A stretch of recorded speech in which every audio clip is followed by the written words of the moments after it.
And we're ready to begin, I think. God, that's such an amazing theme. I think going through the original Resident Evil non-director's cut was worth it for that theme alone. I almost feel like playing it again just so we could hear it from the actual game. Anyway, welcome to the stream. It's time we're going to start up a new game. Yet again, I'm just knocking them out of the park, sort of. I'm at least starting up the bed. I guess we're not quite finishing them up yet. But I basically want to get my foot in the door with all this stuff and then just make a commitment to actually play through it all. But I had a lot of games I wanted to stream, and unfortunately we got in about a week late into October. I just didn't have everything set up, but here we are. We're going to be doing Eternal Darkness, Sanity's Requiem, which not even YouTube seems to remember this game has a subtitle. Twitch surprisingly did, so props to them. Usually they're the ones that are kind of falling behind on that deal, but oh well. This is the actual game. This is sort of going to be a run through because I just bought this, and I guess we're going to give it a test. Hopefully it works. Disc looks to be in decent condition, so I'm just kind of crossing my fingers here, hoping it's going to work. I'm playing this off of the Wii. So, of course, I had to find batteries for my Wiimote, and that is always a hassle since I don't really have any anymore, but managed to scrounge up something. Yes, I did use remote batteries. I'm just going to have to remember to put them back when I'm done. All right, let's get into it. I know basically nothing about this game. I didn't even know what kind of game it was. I just know that I've heard a lot about it. Deep into that darkness peering. Yeah, we definitely want to do the progressive scan mode. Fearing. Doubting.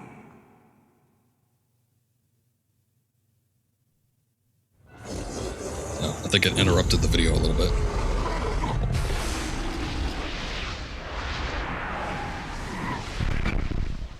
Nintendo. Rather ominous Nintendo. You too will come to understand fear as I have.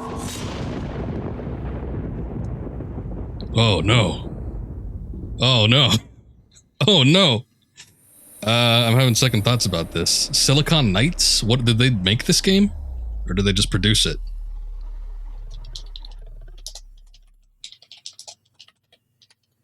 Hold up, I gotta find something here. It was developed by Silicon Knights, those bastards. I had no idea.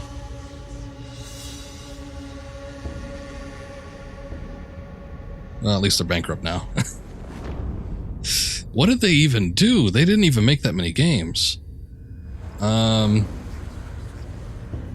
Okay, so Silicon Knights, they were the same developers that were behind the travesty of a remake that is Metal Gear Solid Twin Snakes, which I've been playing through, and oh god, let me tell you, it's not a good game. But I don't know, maybe this one is. A lot of people, like I said, have been praising Eternal Darkness, and I've been hearing about it for years. So, crossing my fingers here, I'm not just going to give up on the stream, but the fact that they're the developers, it does not put much confidence in me right now.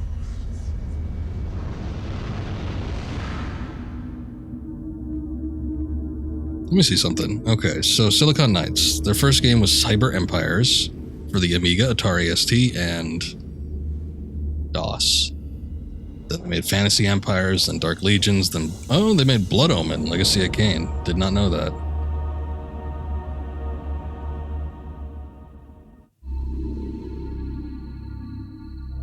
Then they made Eternal Darkness, Sanity's Requiem, then Metal Gear Solid. I guess that's what got their foot in the door with Nintendo. They were like, oh man, you made us quite the game. We're going to give you Metal Gear. And we all know what happened with that. And then they made Two Human, which I guess was an Xbox 360 exclusive. And then X-Men Destiny, which looks familiar, but it also looks somewhat cheap. So it would have, I don't know, crossed some warning signs on my part, and I would have just been like, nah, I think I'm good.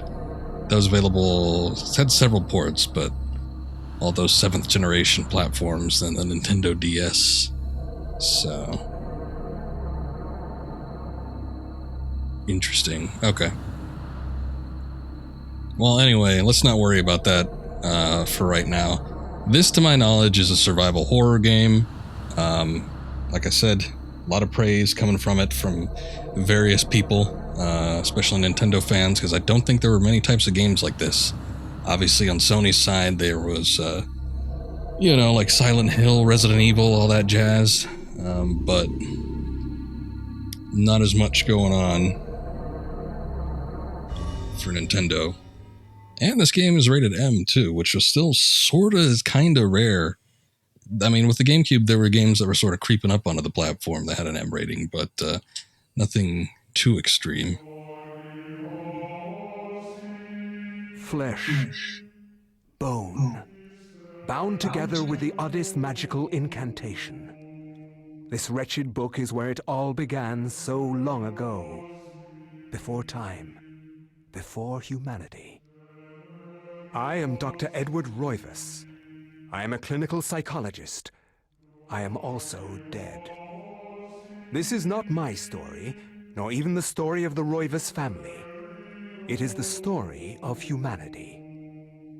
Like it or not, believe it or not, as you will. Your perceptions will not change reality, but simply color it. Humanity has been on the edge of extinction for 2 millennia, ignorant of so much and dependent on so few. The Guardians grow restless. Their time once again near. Whether by fate or misfortune, my family has crossed their path, and they didn't take kindly to it. Their attention turns to my granddaughter, for she is the last of my line, and the last hope for humanity.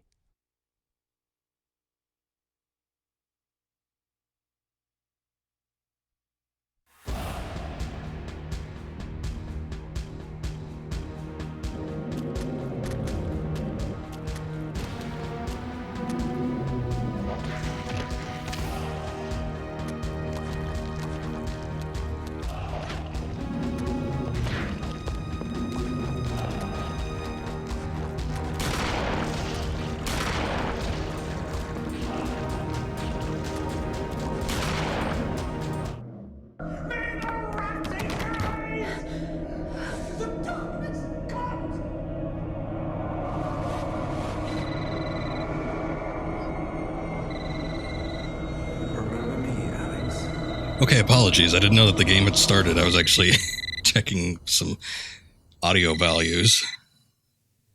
But, yeah, getting attacked by skeletons. That's cool. I guess it was all a dream.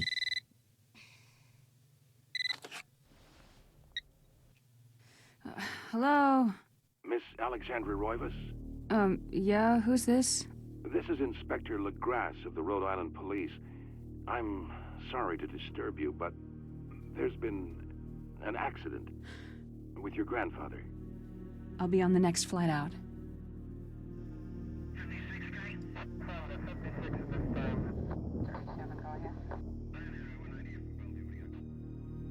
I'm gonna do something here. I'm gonna toss up a filter for this. Ah, Miss Roivas. I'm pleased to meet you. I trust you had a pleasant trip? Yes, I suppose so, considering. Yes, my condolences. This is most unpleasant. It's a shame we couldn't meet under brighter circumstances. Yes, it is. Can we get this over with, please? Of course. This way. But I must warn you, it's not a pleasant sight. I'm afraid there's not much to see.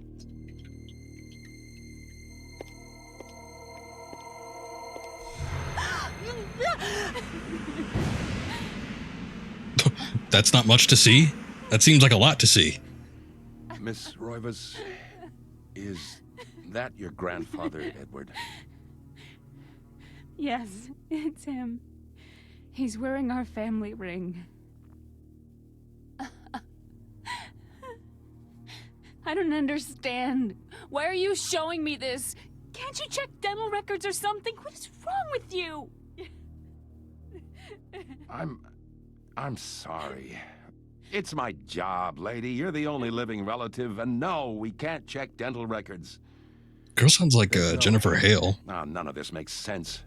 There's no sign of intrusion, and there was certainly a lot of force used here. I have never seen anything like this in my 20 years on the force. We have no evidence except for the body, and what's left doesn't say much. Ugh, we don't have a single clue. Well, you better find out who did this. I'm not leaving Rhode Island until you do. There must be some clue in this old mansion revealing what happened. I want answers. So do I. I wish I had some.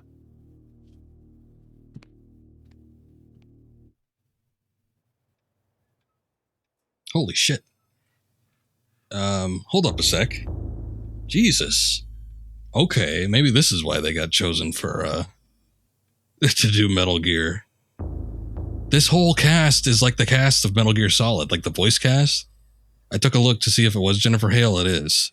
So the blonde girl is Jennifer Hale, but that's not it. We got Kim, my guest, who does Mei Ling.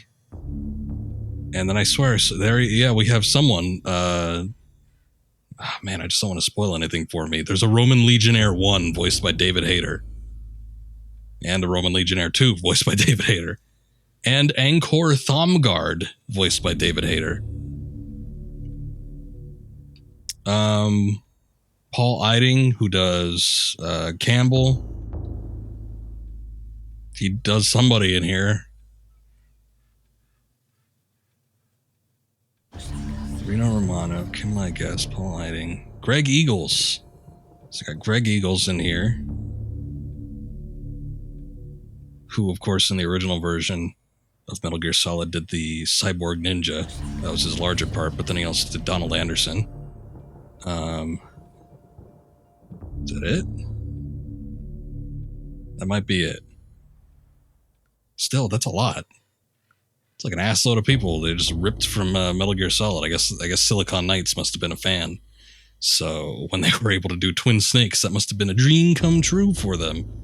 It's too bad they dropped the ball.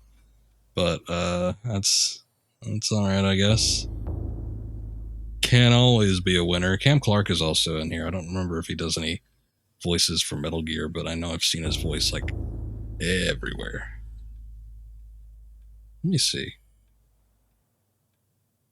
Oh yeah, no, he does Liquid.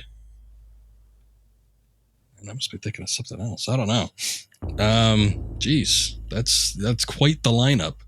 Anyway, very fascinating. We need to get in the game here, so let's move on with it. Anyway, hold up. Shocked by her grandfather's mysterious death and frustrated at the incompetence of the local police, Alex vows to uncover the truth. She decides to search the mansion, the place where Edward conducted his research. If there was a tie to his past, and possibly a tie to his murder, it would be here. Clock. Can we save our game here? Tail. It's weird to have the B button as the examine. That's usually like the reject button. A beautiful carriage clock. The hands appear to be stuck, yet the clock continues to tick, with the time permanently set to 3:33. 3:33. There is a key on the back of the clock, presumably for winding it. Should Alex look at the key? Yes.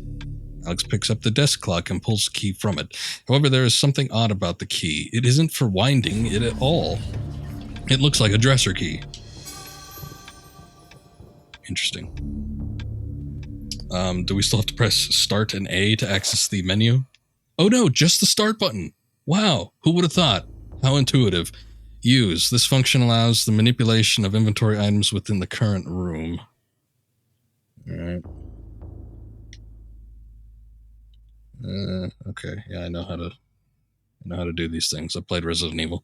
Pressing LR allows switching back and forth between sections within the interface. Okay, so we got a map. Cinematics, journal. Okay. Controller, load, save, display, audio. Okay, fascinating. A is the attack button. X is the sneak button, but it also looks like there's pressure sensitivity on the analog stick, so I guess we could do either or. If we don't have confidence enough in our ability to not press the analog stick all the way, then I guess we could use the X button.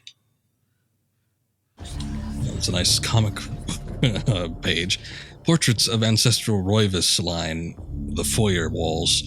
Their faces reveal a dark, brooding edge. There's something about each one that gives the viewer an unsettling feeling.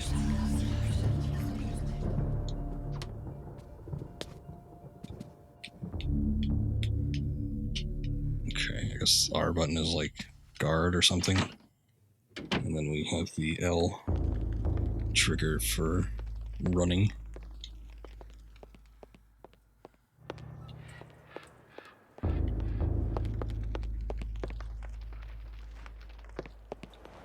Oh, look at that. Lens flare. Ahead of their time. A wooden plaque is fastened to the door, taking the place of the lock. A colored sigil is carved into the wood above the wide slot. The slot is just wide enough to insert a narrow blade. That's very specific. I would have assumed like a large key or maybe some type of panel or something, but no blade.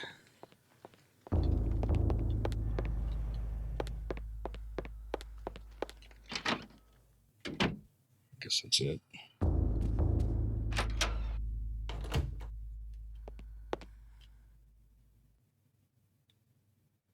The grand piano stands here, awaiting the hands of a decent musician. Unfortunately, Edward never really lived up to that description, and as such, the piano fell into disuse.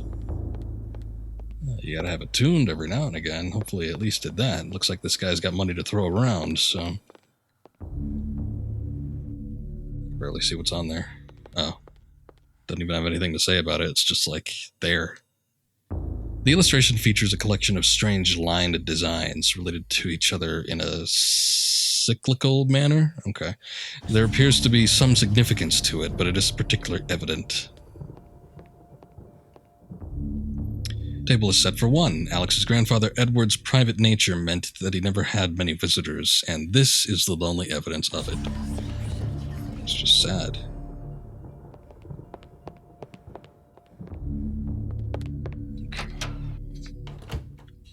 I guess there's not much going on in here.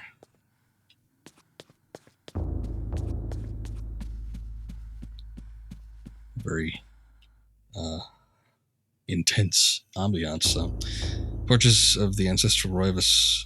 Okay, no, this is the same description that we saw with the last one. Door's locked. Hey, that's the same painting. You should try to fool me.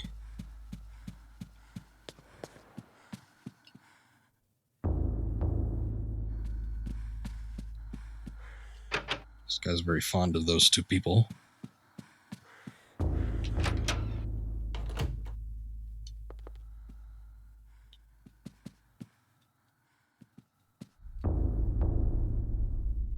Oh, that's interesting.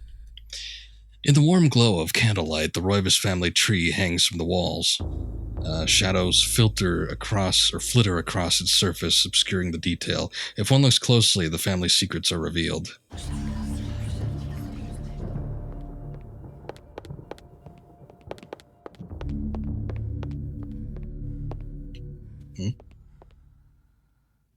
These books contain the history of the Roivus family, genealogy, birth, and death records, deeds, and writs. The Roivus history is a troubled one. As Mediterranean immigrants, the early Roivus were shunned by other settlers in North America. Suspected of witchcraft, the Roivus were convicted during the witch hunts, forcing them into hiding. As memories faded, the Roivus rebuilt their lives. Apparently successfully, too. I bet everyone was just jealous. Sorting through the books, Alex sees one seems to be placed differently than all the others, as if drawing attention to itself. Curious, she examines it. Upon the inside cover, shaky handwriting shapes the numbers 333. She replaces the book. Okay. That's the same numbers that we got off the clock there, too.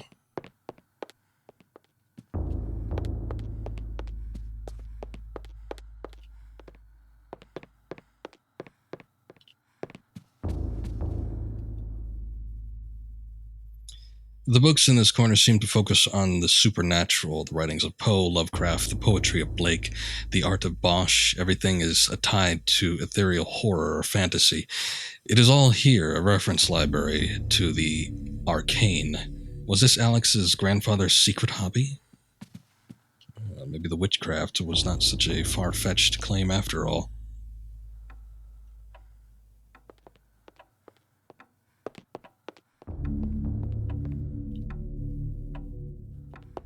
Okay. Guess the writers didn't want to come up with something for that. Slight draft can be felt issuing from beneath the bookshelf, almost as though a vent or empty space is behind it.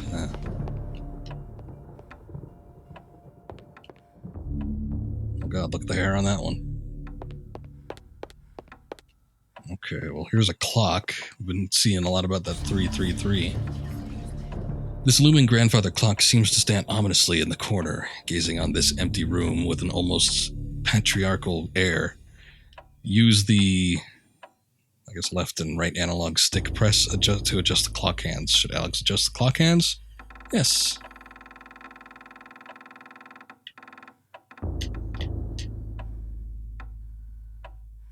Yes, that's right.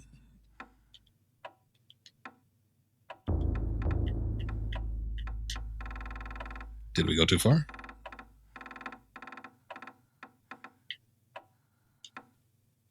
Okay. I said it there before. Alright. Maybe it was just finicky and it was a little bit off. So that gets us our hidden entryway in here.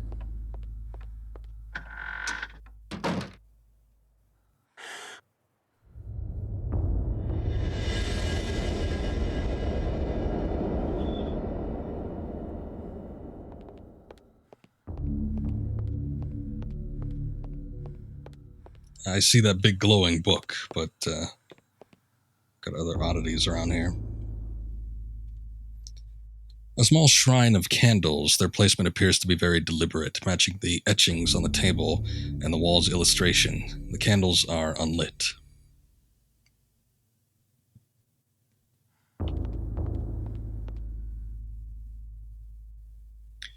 A diabolic drawing of a stack of human bodies. Oh, is that what that is? Each one cemented into place. What twisted psyche could have executed this drawing? Though disturbing, it is meticulously rendered down to the subtlest detail. The precise anatomy of fractured bones and the convolutions of spines and ribs entwine into mesmerizing sight. Interesting. An ancient Roman weapon, a gladius, is on display above the fireplace mantle, another token of eclectic junk. I think maybe it might be a good thing to have, don't you? Besides, we could probably shove it into that door that we found. This is a bizarre drawing of a cyclopean city, its immense architecture bathed in unnatural fog. The detail is incredible. As Alex studies it, she can almost imagine the city's inhabitants. That one doesn't look so great. A painting of a jungle-shrouded building. It seems to be a temple in Asia, perhaps from Thailand or Cambodia.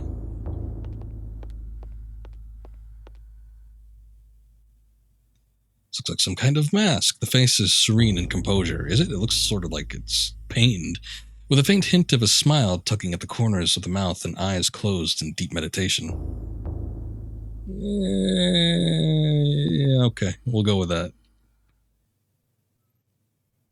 This Gothic cathedral is silhouetted against a stark light.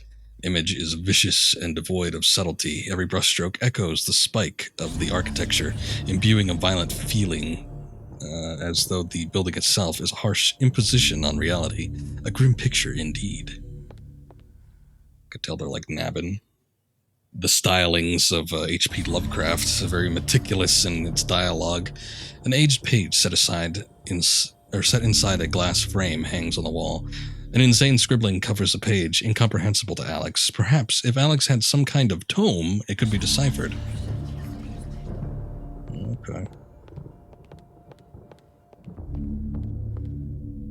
Edward Royva's study is filled with arcane knickknacks, mementos of yesteryear and other cultures. The odor of ancient texts is faintly noticeable under the peppering of dust that covers every surface except one. The desk had been the center of activity, and not a mote of dust is on it. Here Alex's grandfather had worked, perhaps even hours before the end. Let's take a look at this big glowing book. Large leather-bound antique book rests upon the cluttered desk. Should Alex read the book? Yes.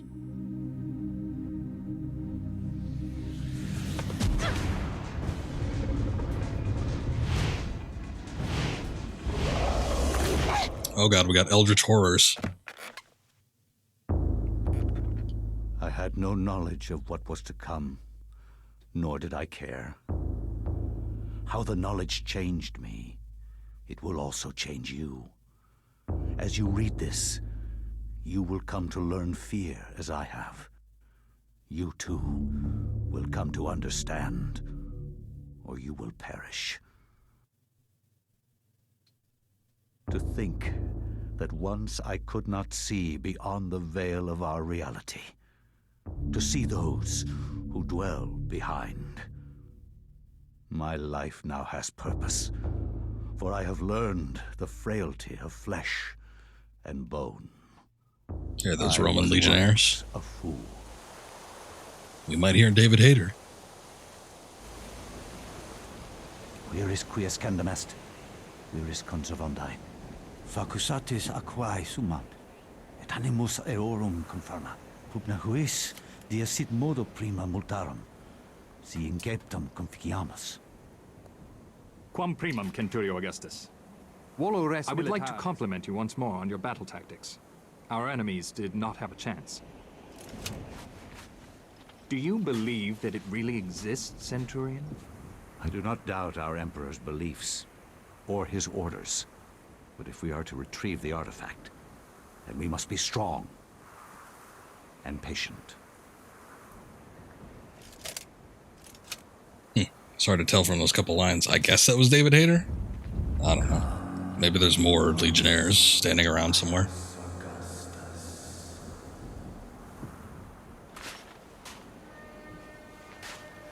It's definitely not this Augustus fellow.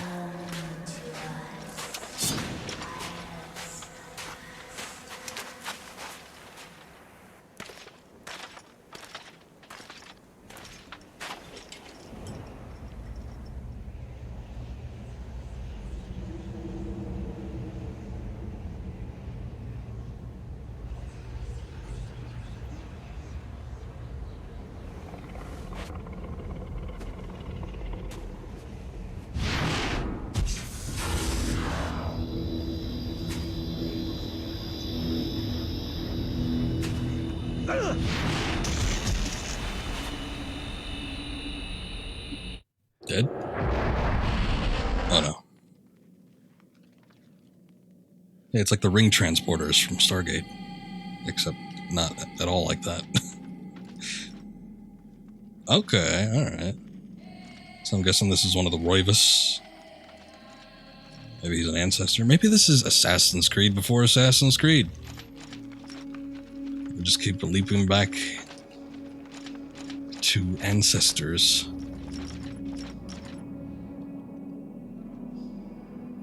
A ladder leads into the dank heart of the labyrinth. Danger lurks beneath, yet Pius's courageous resolve does not buckle. Should Pius climb down the ladder?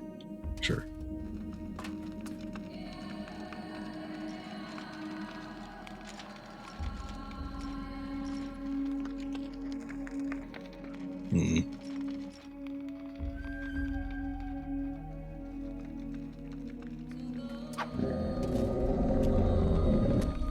Looked like something was wrong for a second. I mean, you know, that's pretty wrong in its own right, but it's like something else. Coming for you, fool. Shit. Here, hold up a sec. Strange granite block lies on the floor. Pius has picked up the granite block.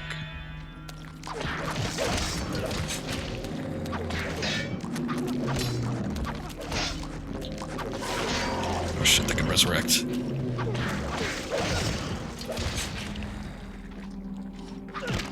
Finish him.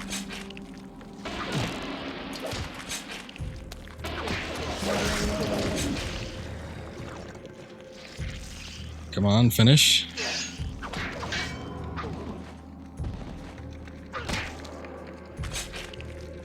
Very good. Okay, I'm guessing this isn't a game with, like, drops or anything.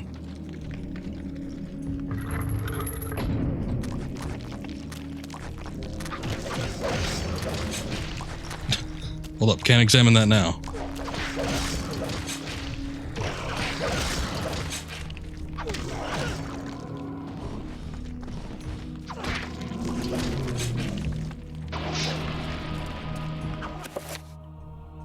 Whoa.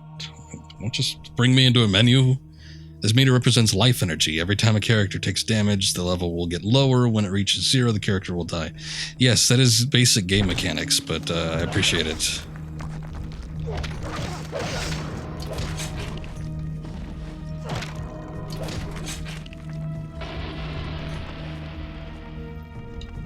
Strange granite block rests on the platform. Pick up.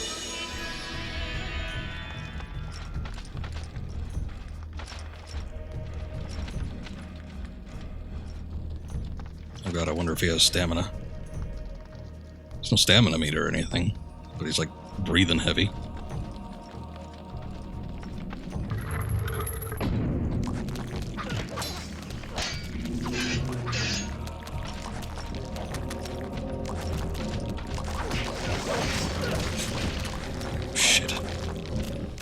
Oh shit, that, I don't know about all that. I see a ladder in the distance. Maybe we can come back to this.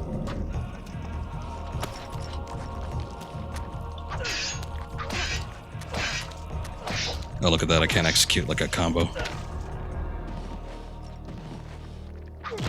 And now he's sort of slumped over. I haven't really dropped any health, though.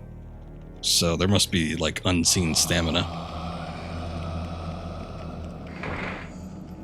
The bars across the door block Pius' exit from the room.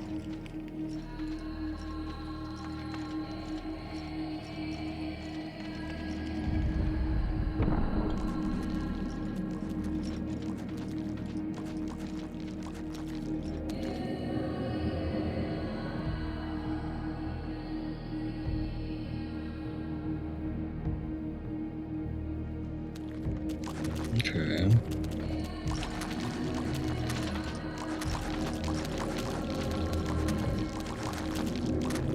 Oh, shit. Wrong button.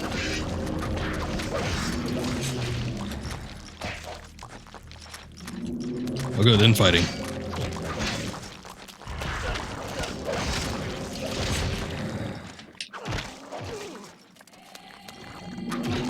Oh, does it not work if they... shoot.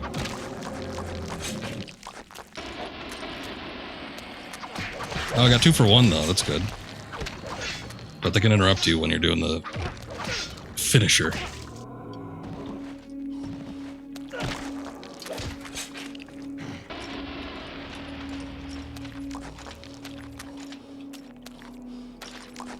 Actually, I just noticed that there's one in the middle here.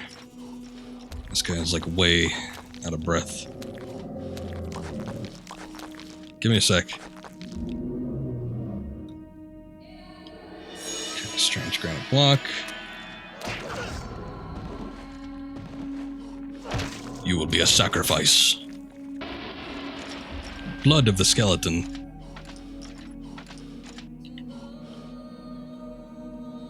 Wall is prominently decorated with a strange lined symbol carved into the granite. Cut into the wall is a square hole lined with scratches as though something has been removed from it. Okay. Guess we gotta manually do this. No asking if I want to put blocks in here.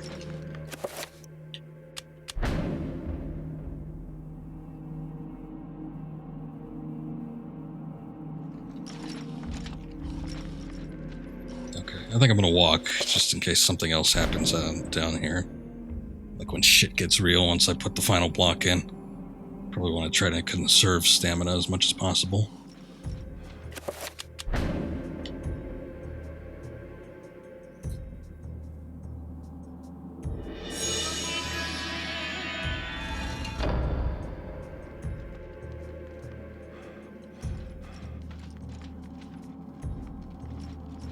Oh, the bar's in the other room. I gotcha. So is that it? Is there anything else in here?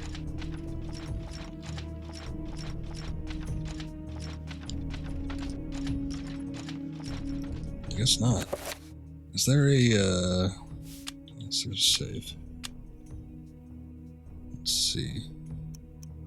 Not that.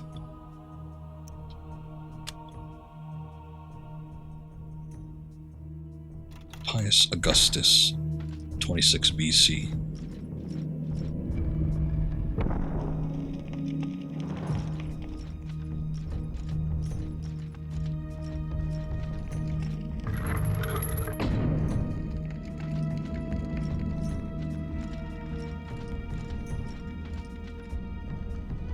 Pius, you must prove your worth by destroying the statue, says the voice. Pressing R will enable Pius to select which target to attack. Releasing R slightly and then pressing it again will cycle between multiple targets. Pius can attack specific body parts while locked onto an enemy by moving the analog stick and pressing A. You don't attack body parts. That's convenient. Use up to attack the head, use left and right to attack the arms. But not the legs. You gotta go for the legs.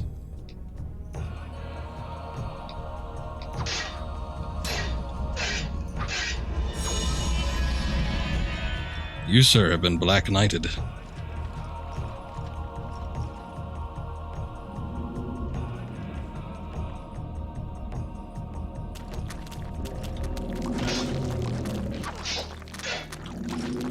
I'm gonna get blocked in here. Thing's reaching around for its head.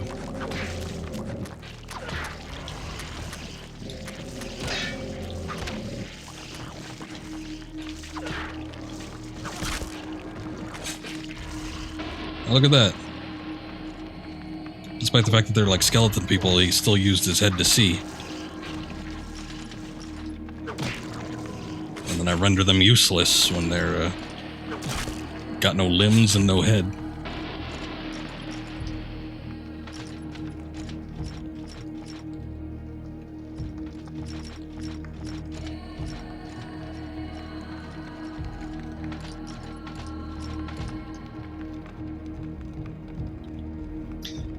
A button attached to a small pylon softly illuminates the room. Bizarre energy seems to radiate from it.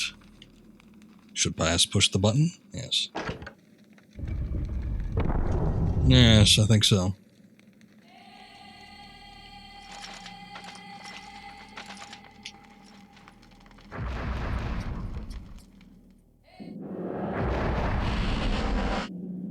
It's a little bit like the Stargate ring transporter. It's just energy instead of big metallic ones. What is this? Looks like a Metroid. Shaped like a delicate dome, a pale blue statuette floats gracefully above the pedestal. Should Pius claim this artifact? What do they do? An effigy resembling a warped angel shaped from dark green emerald hovers effortlessly above the pedestal. Should Pius claim this artifact? Looks like a crab claw.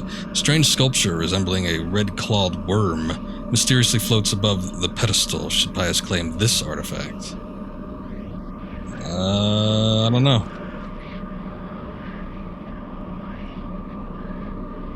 I don't know what either one does. Red seems to be this guy's color. And I know it's a uniform, but still. I'm gonna go for that.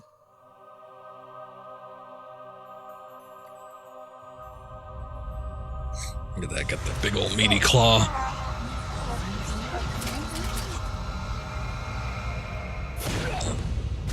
I wonder what the difference is then.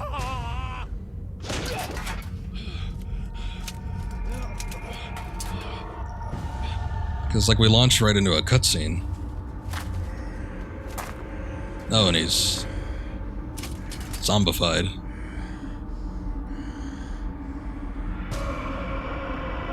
Oh, hey, I see him on the back of the case of this game. I didn't know that's what we were dealing with. Eons have passed since then, and I have learned much. Chattur'gha's Learned power much, filled young me, one. invigorating my dead body. With a touch, I could level buildings, rend the ground asunder, and channel power such as mortal men could only dream. Face me, and you shall surely perish. Damn, I should have saved right in that room. I am curious what would have happened if I picked another artifact. If it would have been the same thing or what. Alex has acquired the Tome of Eternal Darkness. Oh. That's what it refers to. So what is this? This is the Tome of Eternal Darkness. Oh, I see. Where experience spells and enchanted items can be stored for future use. It has been made from fragments of human skin and bone and endowed with magical powers. Okay.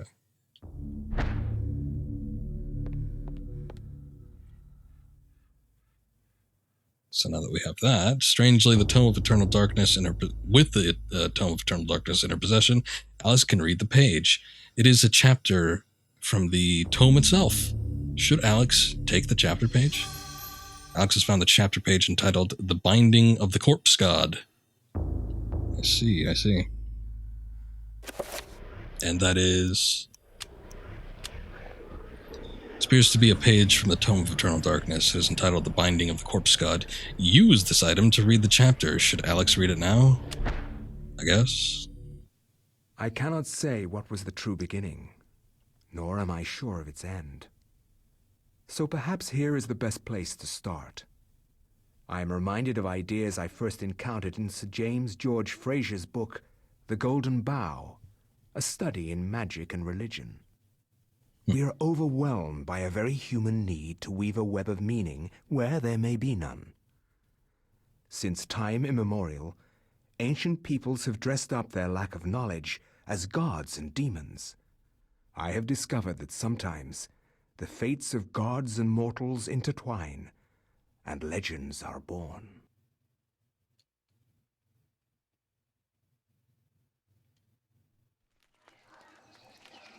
Okay. Thy time is done, great ancient. Our second Forever historical in character. shadow will you be master of chaos, and to fade to nothing in obscurity will be thy fate. My master has planned many millennia for this day. It is the true chaos of all things that you now must be entombed amongst the beings of flesh and bone. You have a great monument here, Mantarok. It is a pity Oh god. that no one will ever recognize it as yours. May the darkness claim thee, crawling chaos and damned beast. No longer will thy reign be kept over the ancients you have kept imprisoned. Big pulsating flesh eldritch horror. Last of this world.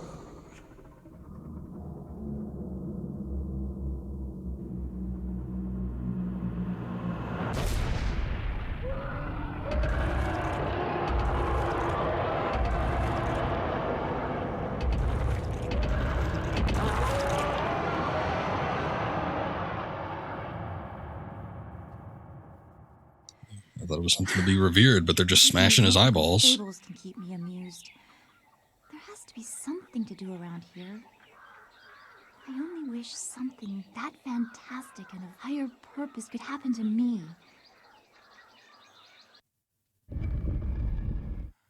Wow, what timing. Careful what you wish for. Door is firmly closed, sealing the temple. So the exclamation mark there. Perhaps there's another exit somewhere? Inside? Okay, so this is starting to line up with the artifacts that were inside the study there. We had the Legionnaire and the Gladius sword. Then we had the painting of the temple that looked like it was from somewhere in Asia. Which I guess is what this is. Engraved on the floor is a striking design featuring the sun rising above the edge of the world.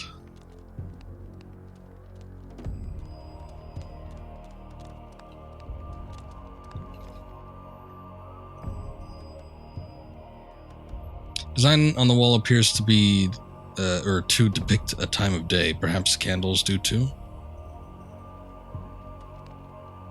Okay, so there's a correlation with this, the wall, and the ground. Gotcha. Oh, you can't break that pot? Come on.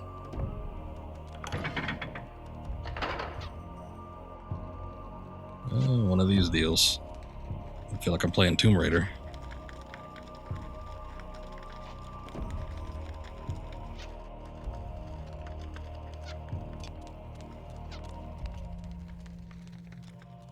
You can't trick me that easy.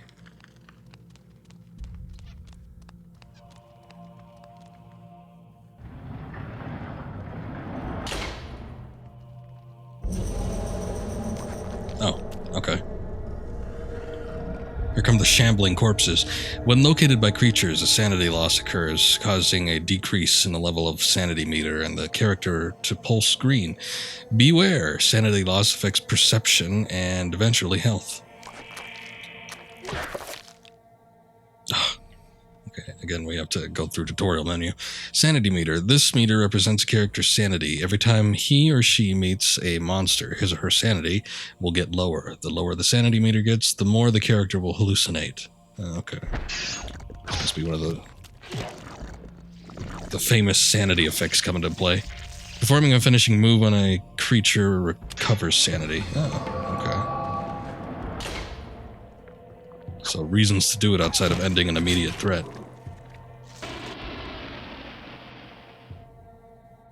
Engraved on the floor is a striking design featuring a starry sky filling the heavens. Right, so that means I gotta... Hold up. Okay. Design on the wall appears to depict the time of day. Perhaps the candles do too. Press Y, A, and X to light or extinguish the candles. I see.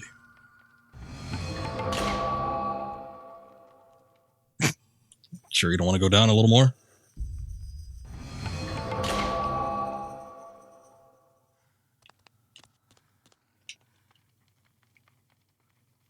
Doors open slightly, but not enough for Elia to go over it. Okay. I didn't know that was her name.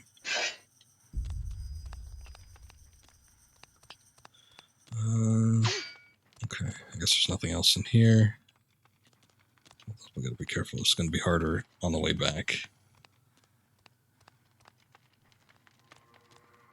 For some reason, they seem a little easier to see, though.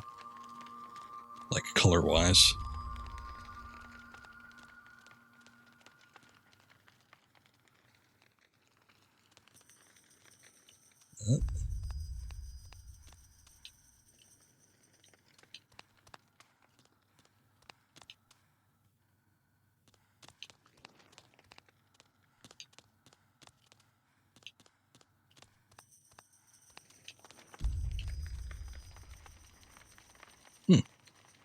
Statue of a goddess, delicately sculpted from sandstone, that casts an alert eye over everyone who enters the temple. There's a strange necklace about its neck. Should Elia take the necklace from the structure? Sure, I guess, as long as we're not getting cursed.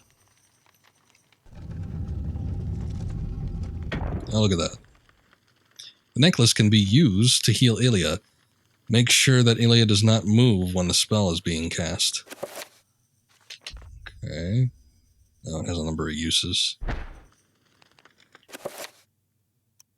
What does it say? Strange necklace fashioned from a dark ancient stone and engraved with weird designs. It can be used to cast healing spells, which Elia can, when Elia is standing still. Okay. Got it.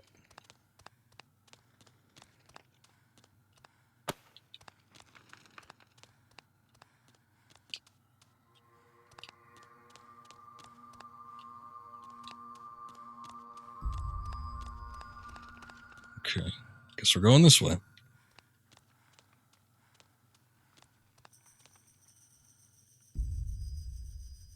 Engraved on the floor is a striking design featuring the sun sinking below the edge of the world.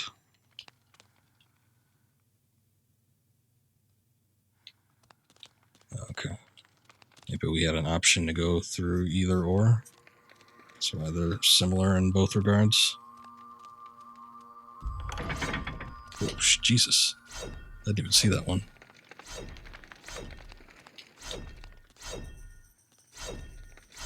At least we moved beyond it.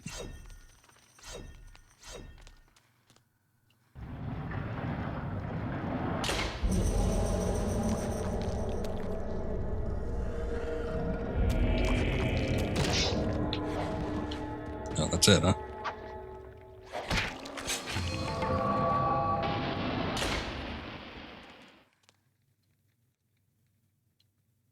Engraved on the floor is a striking design featuring a brightly burning sun. We have another necklace. Bronze necklace sits atop an ancient clay urn. Sure, I'll take that.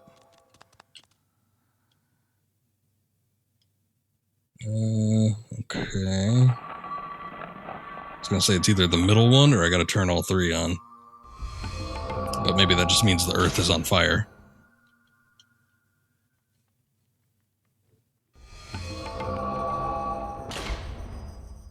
Okay, cool. I have to step on that.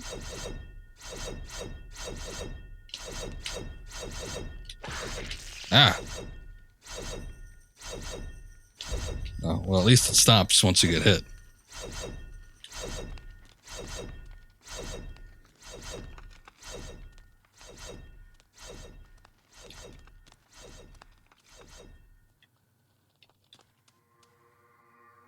Oh, wait. This is just that other room. So, is there something...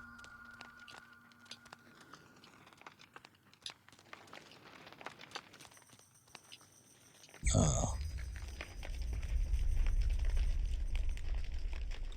Small pedestal covered with decorative etchings stands before the wall.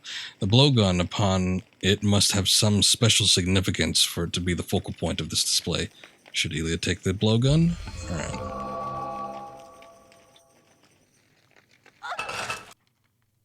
Oh.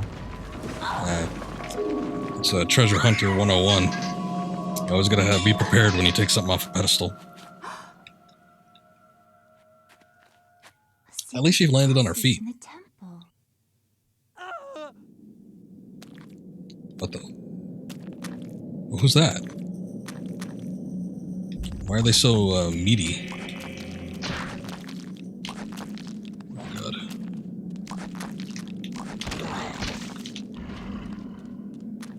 Is a blowgun my only weapon? Seems kind of shitty.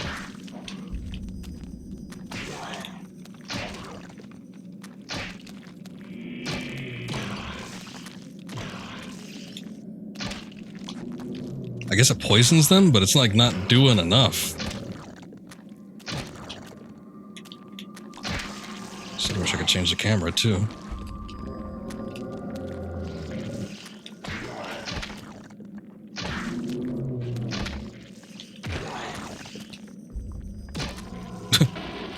You blow it in exactly the same fashion to completely kill it off.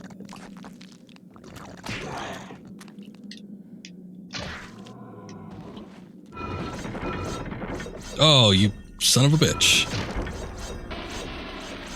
He's the one that fell on the panel. I didn't do that. Who are you? The guard is grateful for Ilya's saving his life. In return, he offers his services. If Ilya brings him a weapon that has been broken, he will repair it, as a gesture of thanks. Oh, okay. I wasn't aware I could pick this up. Fragments of the shattered sword lie upon the floor. Ilya has picked up the broken short sword. Good, good, good. Okay. I don't want to run around with this blowgun. Yes. How will you do that? Oh, okay. Just by magic. I see. Well, that is fantastic. Okay, so now we have a range weapon in addition. Cool.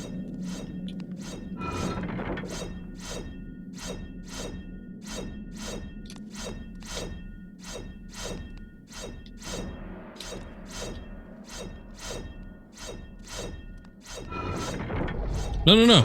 Oh, it's that long strip. I guess it goes all the way.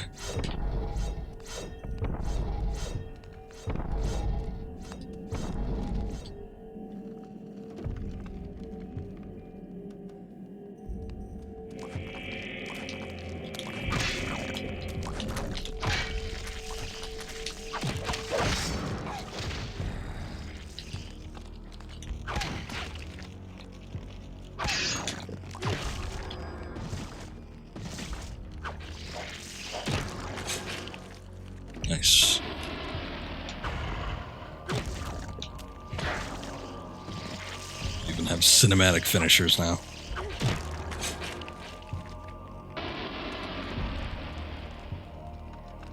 That looks interesting. You sure don't want to comment on that?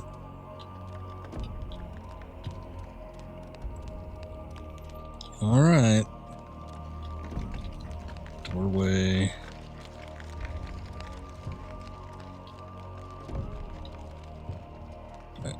Okay, there we go. The mural depicts a skeletal demon befriending the ancient Khmer people by denouncing one of their fertility gods. Oh, you can't do that. It's a mighty necessity. Oh, it's the Roman legionnaire.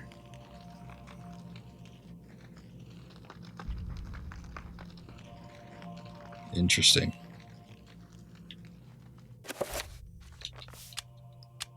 Save here. I guess it doesn't matter. We already completed that chapter.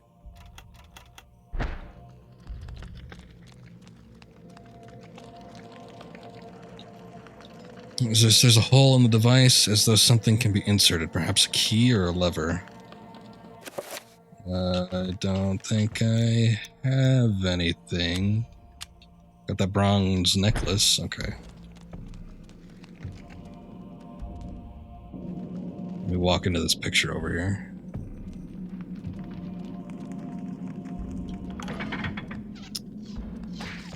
Ah, shit.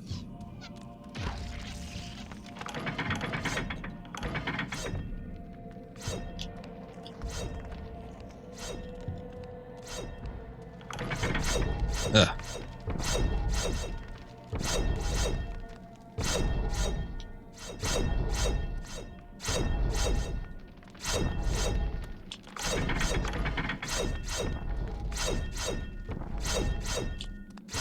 Can't tell what's going on. Just gonna make a break for it.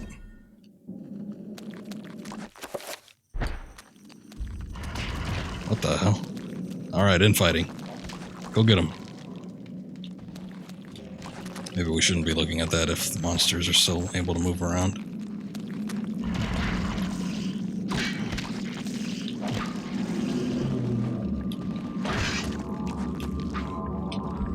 Shit. What are you doing? Oh, God. Well, I didn't know that was going to happen.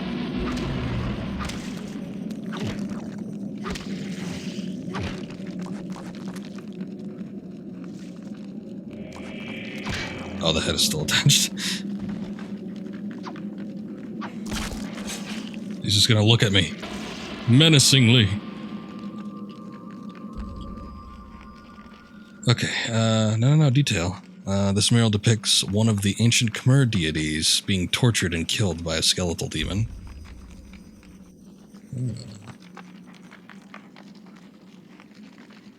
You can't do that.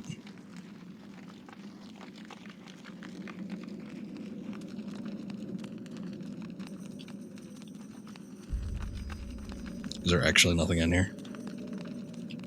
Well, you know, besides the mural.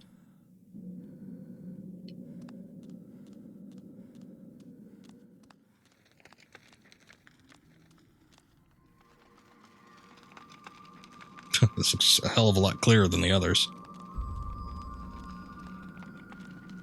Okay, I guess they're all the same. Oh,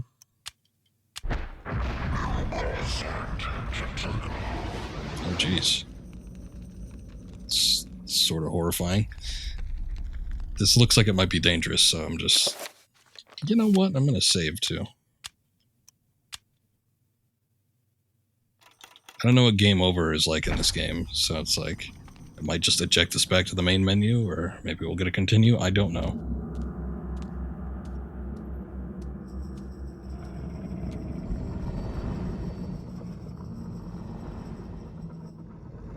Stop. Don't go near it.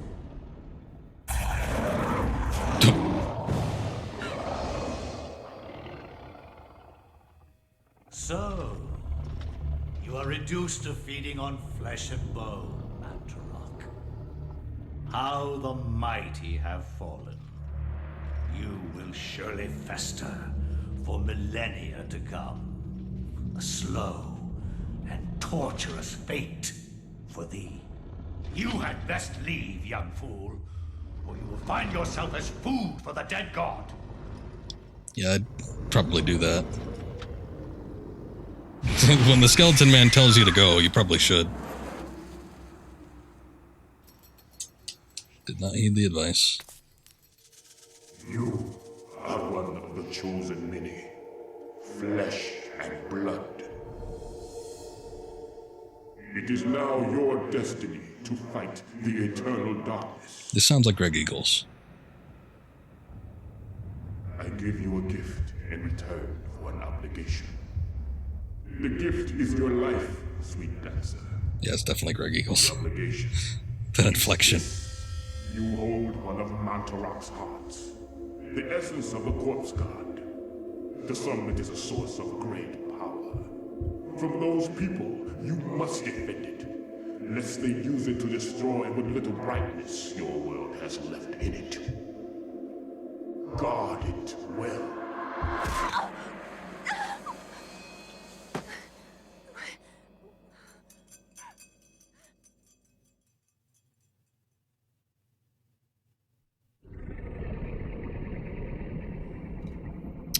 Interesting.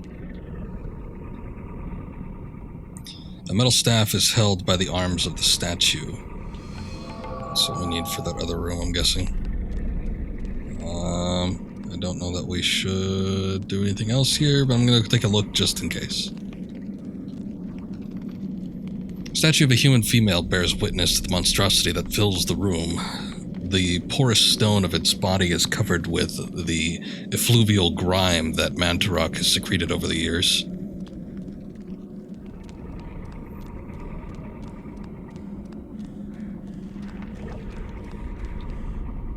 Door of a formidable size seals the vault. A stylized design resembling the creature that dwells within the room is carved into the stone.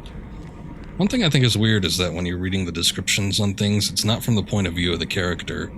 It's just like, I don't know, a third party. It's a little strange.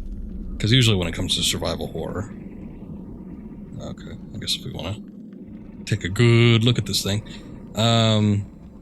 Usually when it comes to survival horror, all the descriptions are based from the character's point of view, so it feels like you're getting into their mind a little bit, but this seems a little bit more distant. Okay, it's the same thing.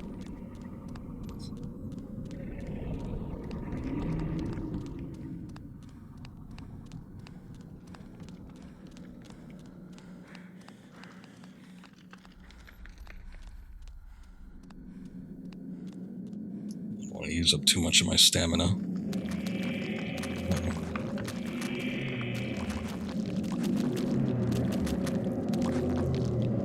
just gonna run through.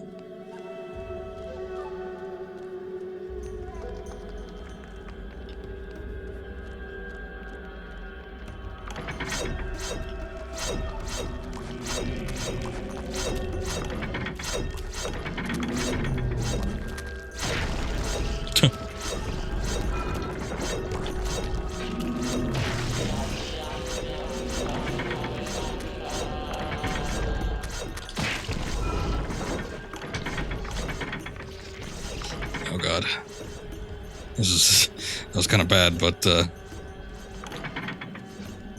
they all did kind of destroy themselves too, so that was sort of neat.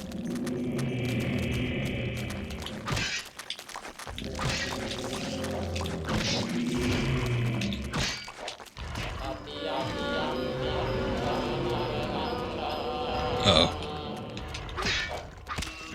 Just noticed Sanity is gone. Oh. Oh god. The TV turned off.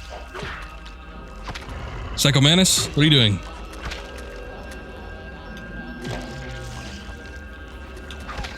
Oh, what? It regrew its head? No, no, not that. Kill.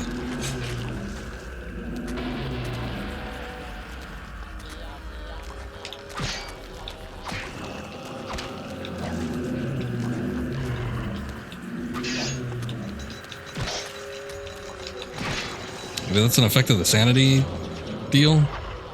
I don't know.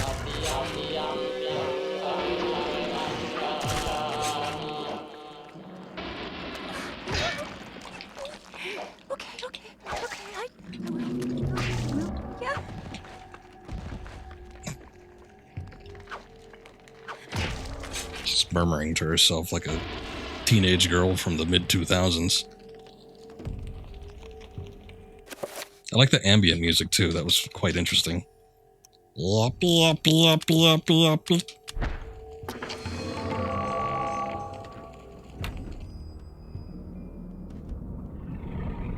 Ah. Well, shit, now I gotta go all the way back over there, god damn it. Is there any other way to restore sanity, or is that just where it's gonna be for right now? Wait, is this the way? I don't think this is the way I want to go.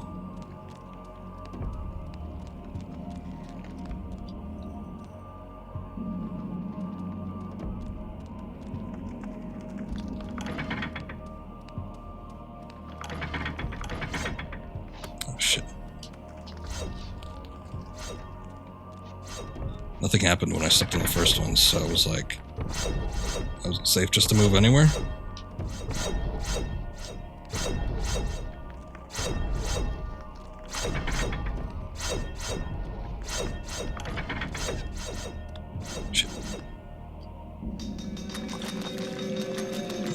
No time for you now. I've got places to be.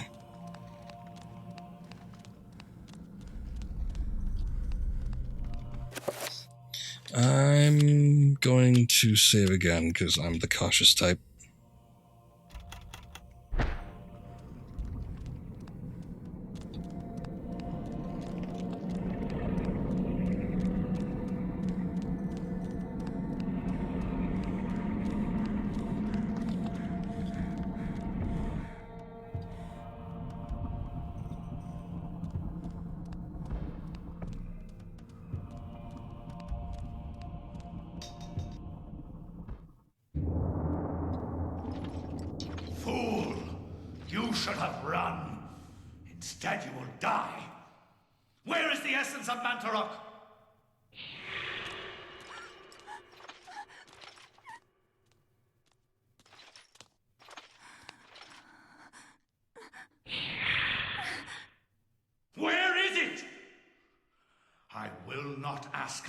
Child.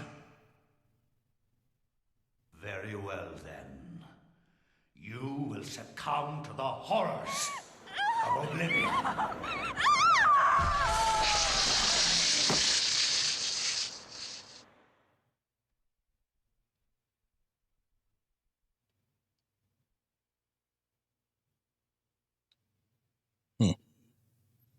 Alright.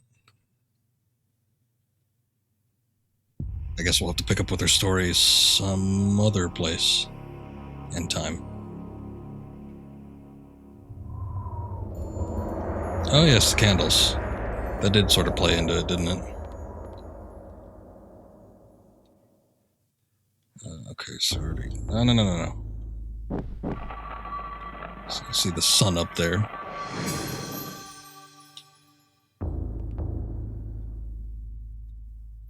With the correct sequence of candles being lit, a hidden panel opens.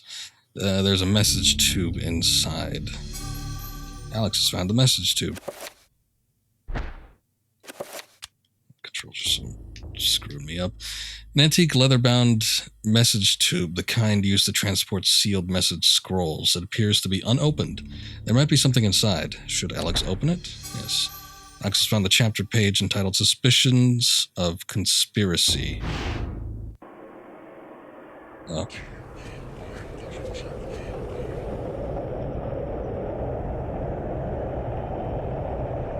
Your presence is long missed, my liege. I feel that my power is weakening from your absence. Yes. Your power flows from me. Without me, you are nothing. My meditations reveal a flaw in our plan. There is no flaw. Mantarok and the others move too slowly to counter our preparations. Once Mantarok is bound, its death will be prolonged for 1,000 years. Its fate will assure that the balance of power over the opposing ancients will remain in our favor. And with the Keeper nullified, My power grows stronger still. And what of its essence? Mantarok has employed others to defend it. It is a known matter. For the power I will wield upon my return will crush all that oppose me. Enough of this. What of this Charlemagne the Frank? Is he still a concern? His undoing has been planned in intricate detail. Those most loyal to him will be instrumental in his death. Nothing short of a miracle will keep him alive. And there hasn't been one of those for a long time.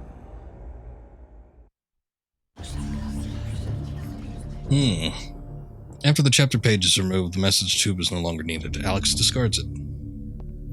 Okay, I am curious to see what happens with the sword deal. So I'm going to do that before we hit up this next page, because apparently the pages will just take us to these new chapters, which I am good on.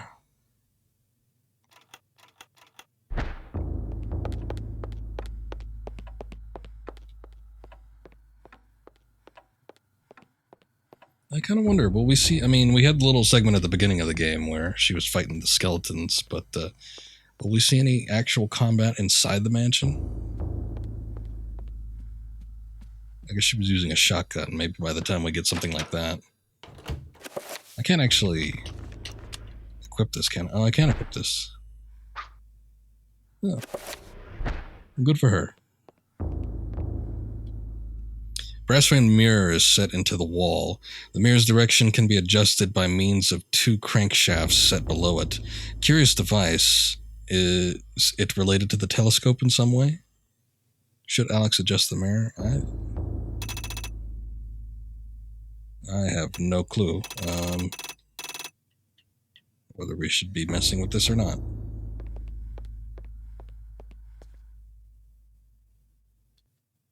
Globe cradled in a wooden frame. Its glossy surface is painted in the likeness of an ancient map. A lens is situated in the northern hemisphere above the label that reads, "There be dragons here."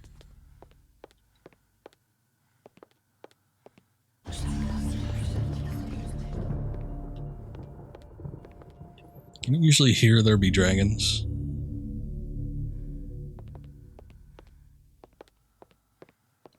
Okay, I don't know that I want to... I don't know that I can do anything to mess with this. Moon. This might come into play later. Let me see what this is, though.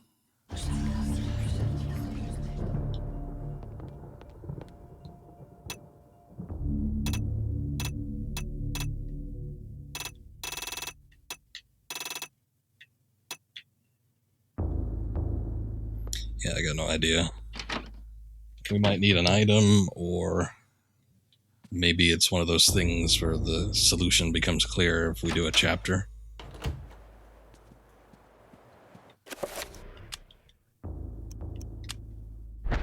Oh. Okay. Oh, no, you can. Alright, you just have to hit equip again. And then she unequips it.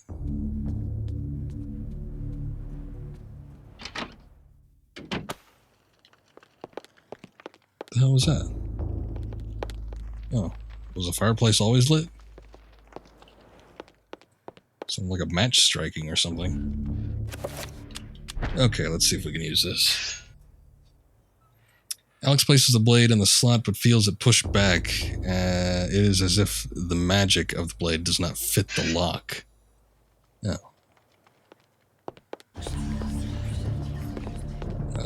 Okay. Is there a way to change the magic?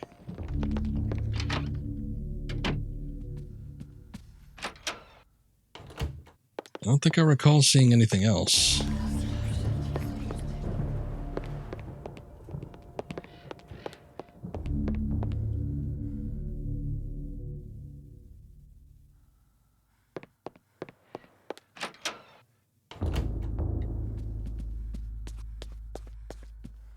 Did we ever find that? That just looks at the painting. We got that key to the desk, but I don't think I ever found a desk to unlock. Don't think it's this, is it? Okay, no. What was this other key? Second floor key. Oh, when did we use that? Or find that? Key comes apart in the lock. The key to the second floor is broken. Perhaps there is a way of repairing it? Oh, okay. Hey, at least you got the head. That's usually the part that's the hardest to get out.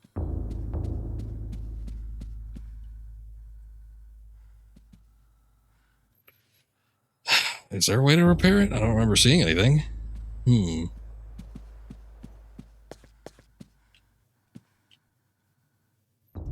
The call of the mansion beckons to Alex, drawing her back to uncover the family's secrets it hides. Alex will not leave till she has learned what happened to her grandfather. Fair enough, fair enough. Okay. I guess I'll do that chapter now, because I don't think we came across anything that I can do or use in the mansion at the moment. From my research, it is apparent that the endeavors of mankind are mere puppetry at the hands of the ancients.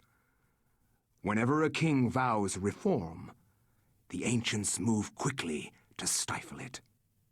Under the auspices of Emperor Charlemagne the Frank, the new Holy Roman Empire was at the height of its power. Oh, is this the Frank guy? I thought it was just a guy named Frank. Hanc mit ad dominum et imperatorum nostrum, carolum magnum francum. Deliver this to our Lord and Emperor Charlemagne the Frank. No one but him must see it. They are words for his eyes only. At once.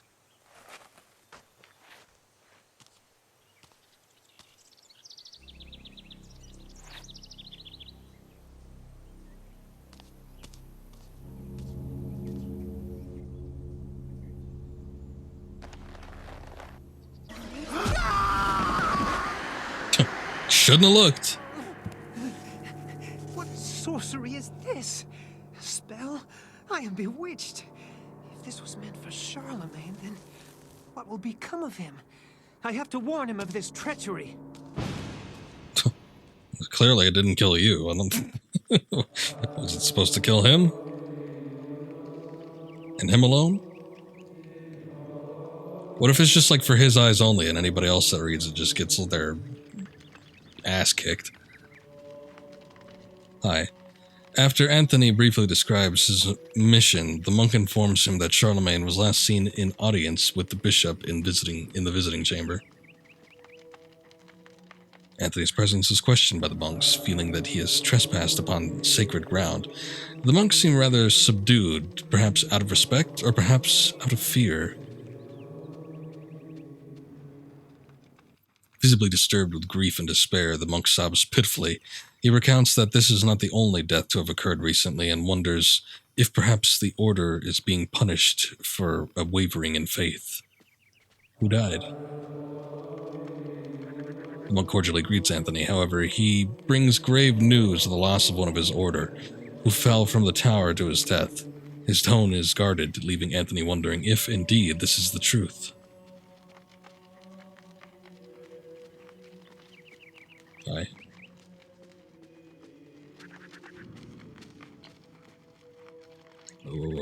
Monk informs Anthony that the order is awaiting the arrival of the bishops so that the funeral rites may begin. There is much grieving to do, since this is not the only recent death among the order.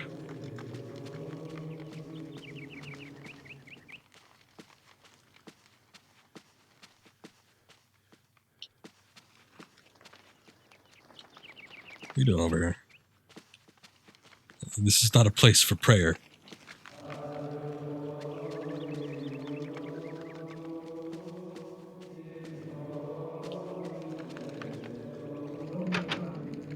Muffled voices emanate from inside the bishop's visiting chamber. However, the door is locked and Anthony will need the bishop's key to enter and gain audience with Charlemagne. Just kick it down.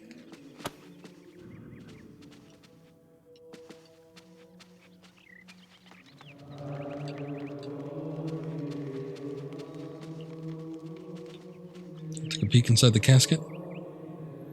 Funeral casket made from unfinished wood. It is not properly sealed and could possibly be opened. Should Anthony open the casket? Sure. Oh my god. Oh my god, what is it? is devil's work. We should get out of here. You have proven what we have feared the most. This poor man has been the victim of great evil. Look how his Glad I body found has something. been defiled, as if something has burst out from inside him. Here, take this for your protection. Yes, and find the bishop. He must be informed of this horrible discovery. In the great future, there are aliens that impregnate their hosts with their eggs, and then they burst forth from the chest. They call them chest bursters. Anthony has acquired the Scramasax? Scramasax. I've never heard of that.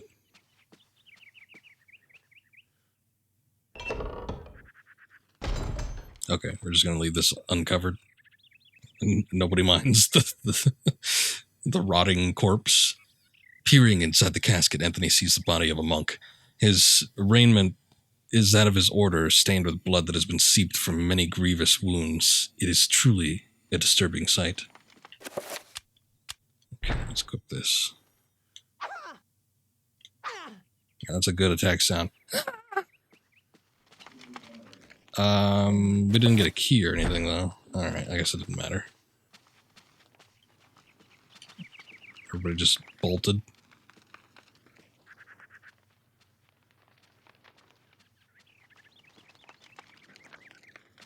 Why did the monk have a weapon anyway?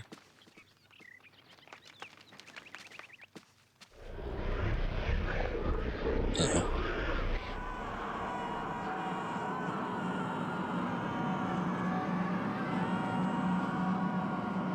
Pius Augustus. Okay. He destroyed that. Ilia. Oh, convenient. Oh, I wonder if there's going to be 6 characters. Oh, look at that. Oh, God. Hand. I was going to say, look at the faces on the floor, but then that hand opened up. Cradled in what appears to be a leathery hand lies a mysterious book. It is bound in human skin and intricately decorated with shrunken bones. It beckons and yearns to be possessed. Should Anthony claim the Tome of Eternal Darkness? Why not? I've done worse things.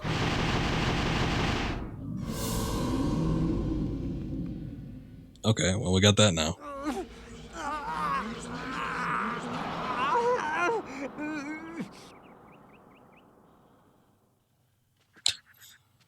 It just looks pissed. Blue urn rests upon the shelf.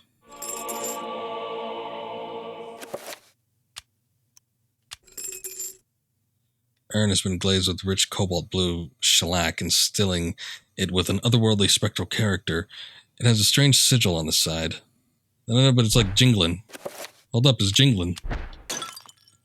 While fumbling around, the urn slips from Anthony's stiff fingers, dashing itself into the fragments as it hits the floor. Anthony's picked up the broken blue urn. Oh. Ah, there it is. Anthony has found a magical rune. Runes are the key element in creating spells. By collecting and combining runes in different ways, different spells can be created. Spells are magical incantations that enhance a character's natural abilities. Spell list is an inventory of all the spell information that's been acquired. It will allow the player to select which spells to cast, examine, or assign to convenient quick spell buttons. New spells. Selecting this will allow the player to experiment with rune combinations and discover new spells. Runes, this section is an inventory of all the components of magical spells you have acquired.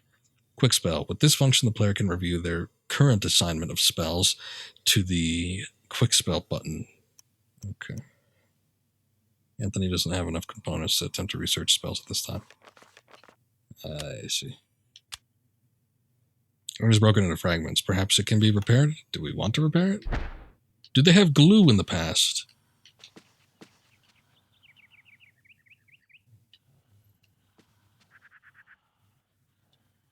Mysterious gold medallion rests upon the desk.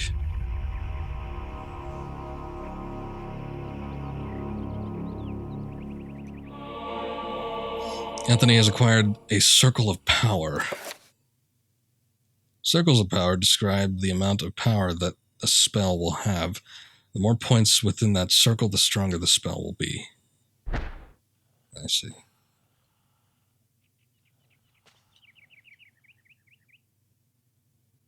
Bewildering array of books and tomes sorted neatly on the set of shelves, mostly books of a religious nature. They sit beneath the skein of dust, as if no one has touched them.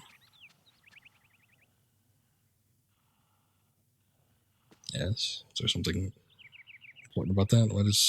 Why does our lad look so angry and almost dead now?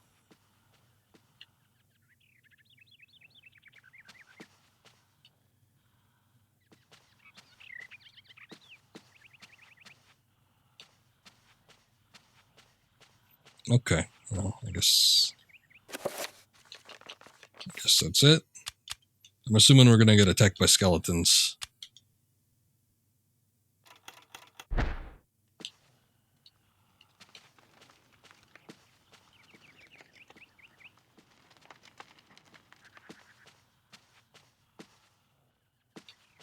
You still in there?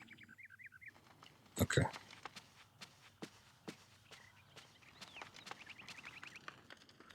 Anthony cannot leave yet. Charlemagne must be warned of the conspiracy against him. Doesn't look like he's in any position to be warning people about stuff, but okay.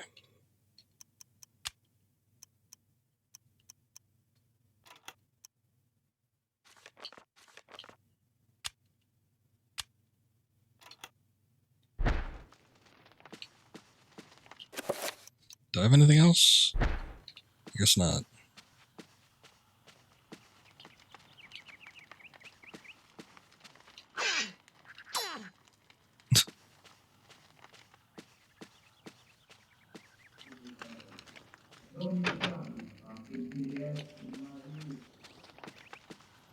Okay. Well, I don't think we can go anywhere else. Does the book do anything?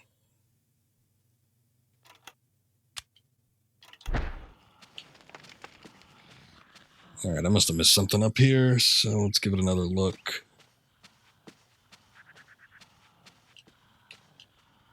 I can't, like, push bookcases, can I? Reveal some sort of hidden path. Faint warm sunlight filters into the room through these windows. Tiny dust motes drift, caught in the rays of the dying sun, fighting the growing shadow.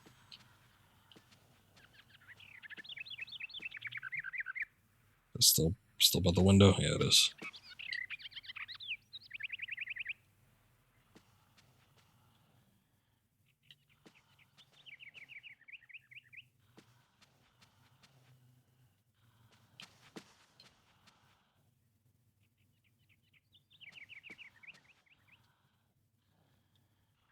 Oh. I thought I pressed B a second time on it. I guess not. Yeah, I was thinking maybe I gotta do something with the magic, but it said I didn't have enough to do anything, but I guess we found what we needed. Amongst the tomes and manuscripts, a book brings attention to itself, oddly pristine on the dusty shelf. It doesn't quite belong. Let's move that book. Alright.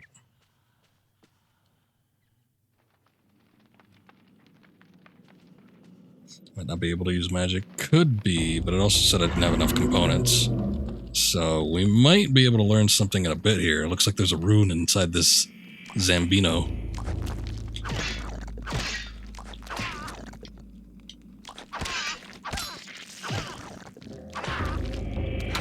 I guess he's not the greatest combatant.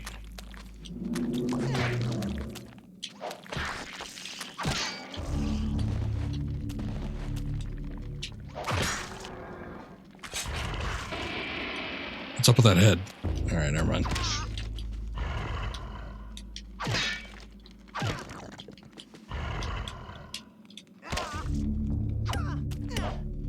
Okay. The way he gets stuck on the wall.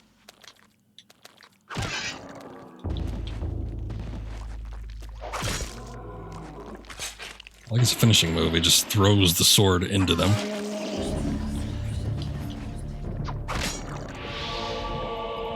Anthony has found a magical rune.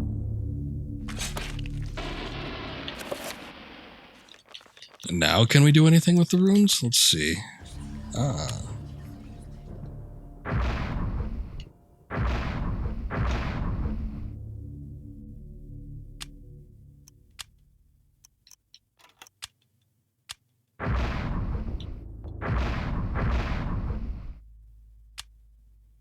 Nothing.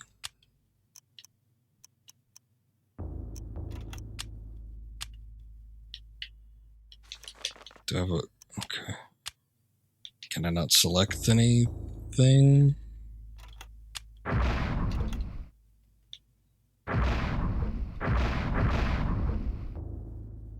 It's like it only lets me select these 3, but I guess those 3 don't do anything. Okay, maybe we need to find another rune.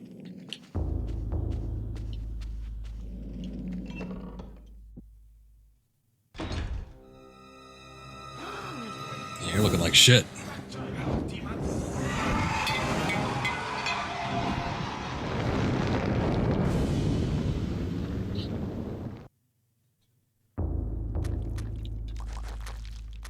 Wait. I need him.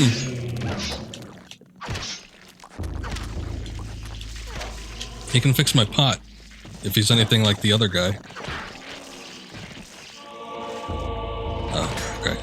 I didn't mean to pick up that up, but, cool.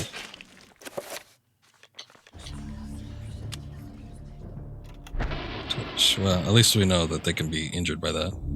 Grateful for his life, the monk tells Anthony what happened. He was carrying a sacred urn from the baptismal font when he was confronted by the bishop, who was brandishing a large blade and whose eyes burned with an evil fire. Frightened, the monk dropped the urn out of shock and ran. Returning to retrieve the urn, he found only the sword the bishop had left behind. With thanks, he gives the bishop's sword to Anthony. Oh. Okay. Now we have a full longsword. I thought he was going to be like the guy that we saved in the temple, though, and repair our urn, but... The monk ambles around nervously as if half expecting the demonic bishop to return at any moment. Probably should get out of here, then, like the rest of his friends. But... I guess that's fine. The area is dark, and it is difficult to make out any detail. Perhaps if Anthony had a light source. Well... Lucky for you. Broken green urn. Piece of the broken green urn. Function allows the player to combine 2 or more items from the inventory into one. Okay. So we could just make it? I see.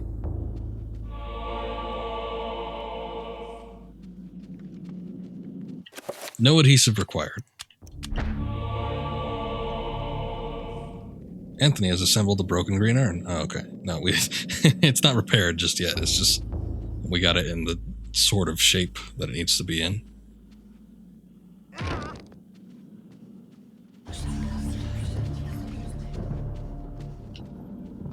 Alright, I guess there's nothing else in here.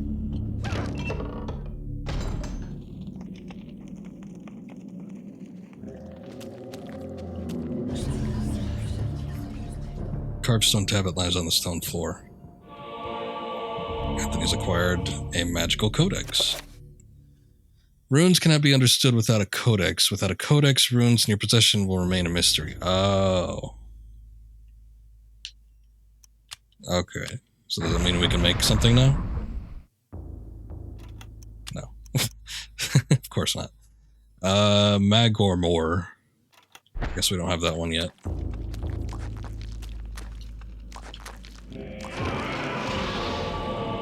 Oh. It immediately eliminates it. So is that the one that we learned? Yes, okay.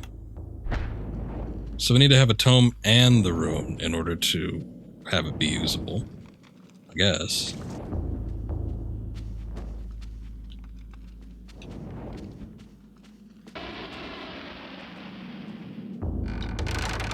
I wonder if the torch has, like, limited uses.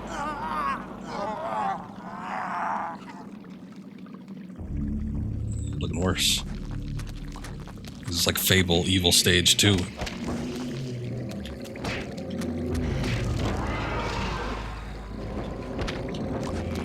I don't think fireworks on this guy. Oh, you know what? Maybe his elemental property is attributed to the color. Fire for red. We saw some water ones that they were fighting with at the temple too, so that is a possibility.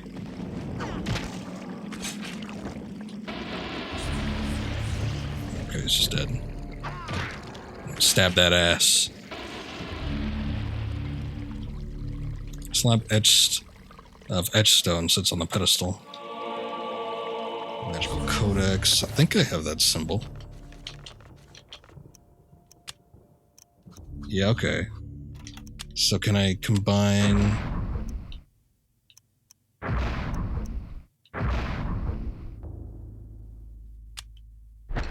Alright. That did not do anything for me, but maybe next time. Red urn sits beside the fountain. At the filled red urn. This doesn't look like it belongs here. It's like some sort of Aztec sculpture. Disturbing rendition of a monstrous devil. It is contorted into what appears to be a fountain. What sickly liquid is draining into the pool, trickling from the scum-encrusted spout? It looks like water, but I could be wrong.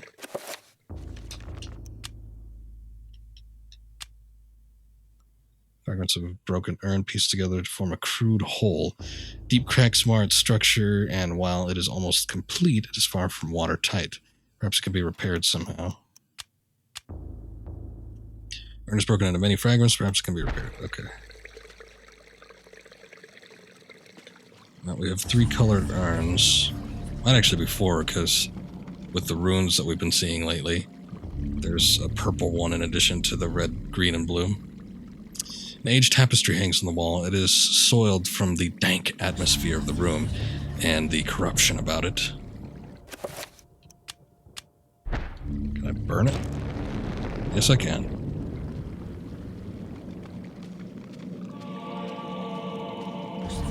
Okay, I'm just making sure that there's nothing else here. Which it doesn't look like there is. Back, foul beast.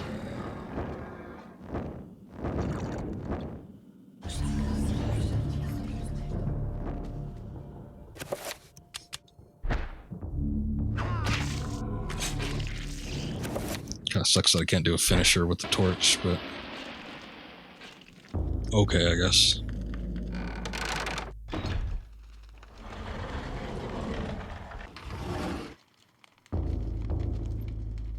In the pool, it's vodka. 1,200 years before its invention. What a sight. Probably should move the torch in and around the area. See if I get a good night. Ancient stone tablet leans against the bookshelf. So is that the final one? Do we have everything now? Let's see. Xel'lotath. Antorbach. Magormor.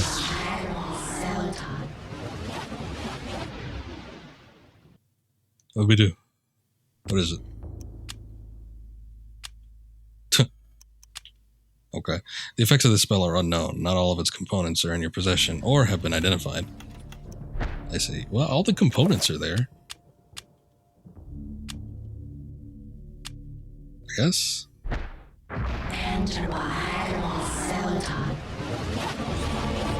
Ah, it's been repaired. It like went straight up into his crotch too. Magic meter represents the character's magical energy. When the spell is cast, level will get lower. This meter regenerates whenever the character is in motion. Okay, well, to do that on the... Well, we know what it does. It repairs.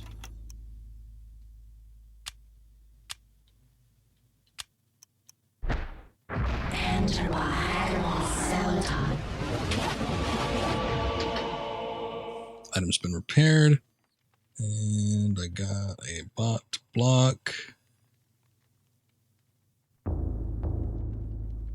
There we go.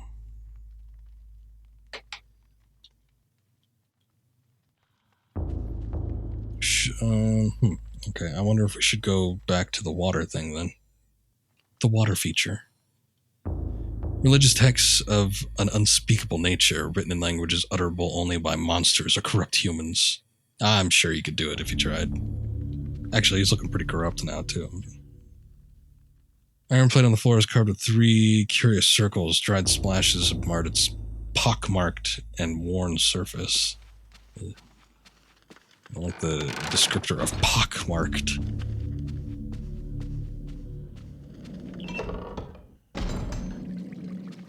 Okay, that tells me that we need to use this, whether or not we need to fill it. Maybe, maybe not. Dunking the urn into the foul-smelling fountain, it becomes filled to the brim with rank fluid. It is a lot heavier now, and rifle with foter. Or did it say rife? Yeah, rife. I tossed in an extra L for free. I'm not sure what the foter is.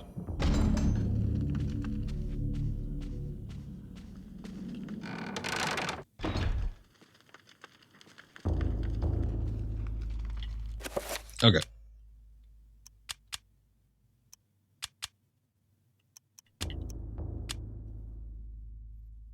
It doesn't fill with foul-smelling fluid.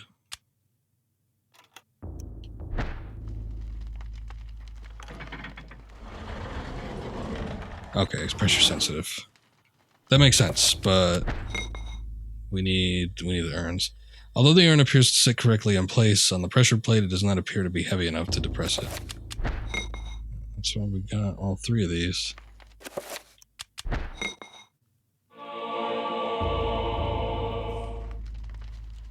Sure, if we took those books or something, we'd be able to weigh it down too, but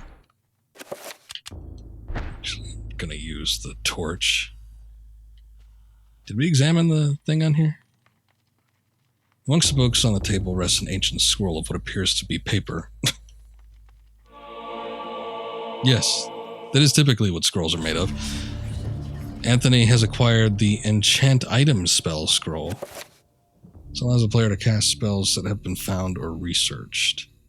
Selecting this allows the player to assign their most used spells to a button. This will enable the casting of spells without having to choose them from the book each time. Through this function, the player can examine the contents of each spell scroll that has been acquired. Torn scroll illustrates with geometric symbols accompanied by a small note.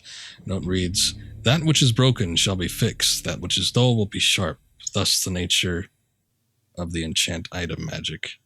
The spell requires the Antorbach and Magamore runes.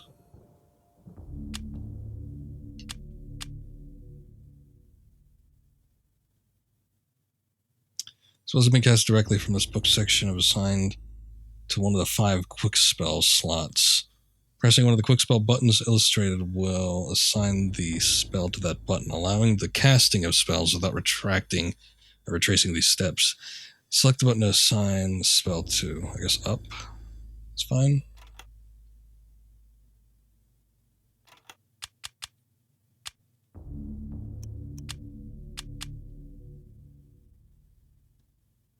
Oh, wait. There we go. I guess. I see. Okay. I don't know why he's holding his hand up like that. Maybe the light hurts him now? He's becoming more and more pale.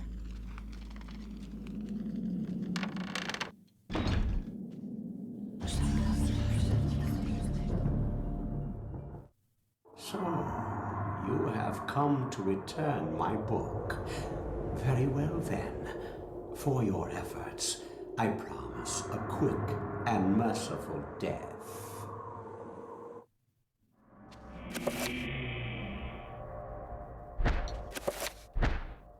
And why?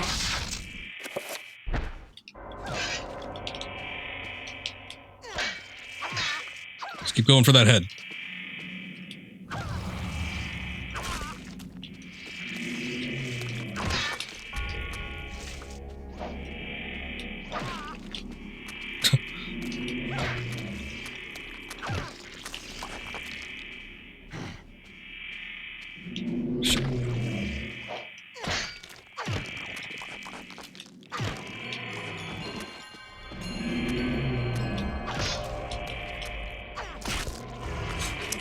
Okay. We stabbed it from afar, but I guess that works.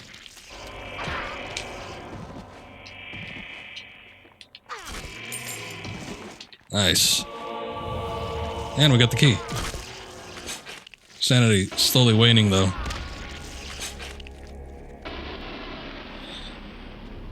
Okay, I thought he'd have I thought there would be more with him. I guess not. Shrine to a god that bespeaks of an ancient evil that graced the earth before mankind walked its valleys.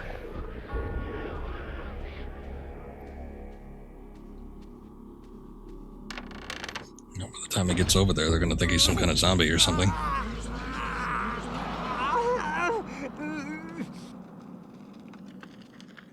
They're not going to allow him to live. Oh god.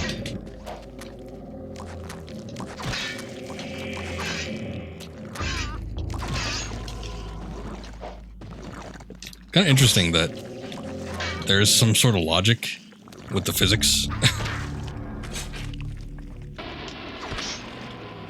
So it's like you can't do a horizontal slash in a tight corridor like this.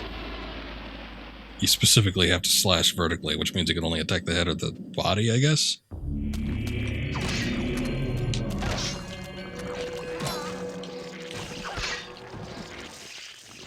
I don't know.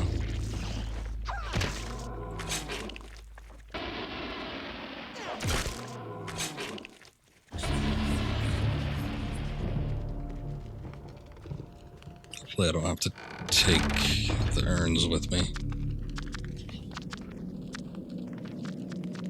What the?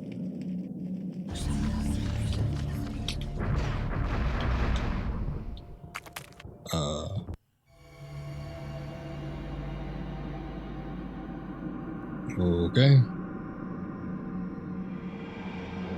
It killed me for a second. I'm like, oh shit, I haven't saved in a little while. The Trapper dimension sprawls in every direction. Whilst in this plane, magic cannot be cast and humans are subjected to odd phenomena. The portals cycle from color to color as time progresses, and only the quick will escape. I don't even know if I should save here. Darkness is coming. It's not safe to save right now. Oh.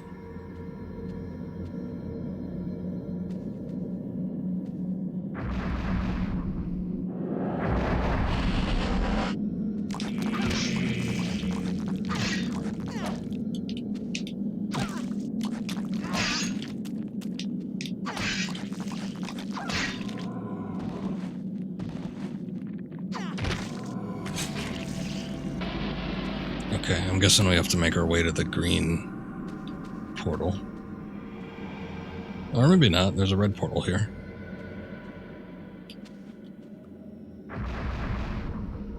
I'm not sure.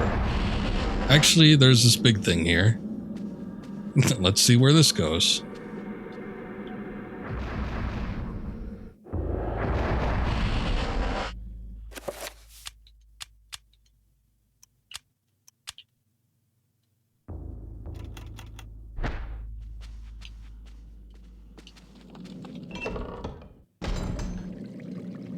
Trappers have no eyes, but can sense sound very well.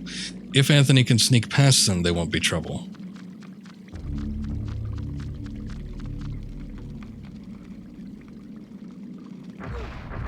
Oh, god damn it. I didn't even see it. I couldn't see it. Alright, whatever. At least this takes us directly to the exit.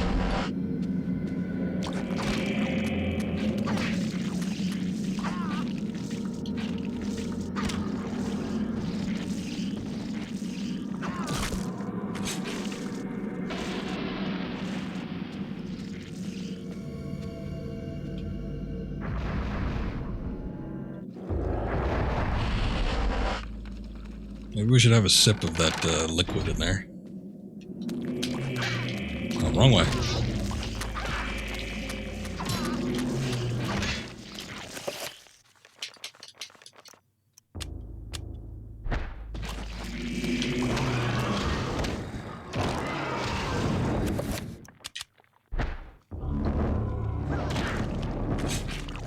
Give me back that stamina.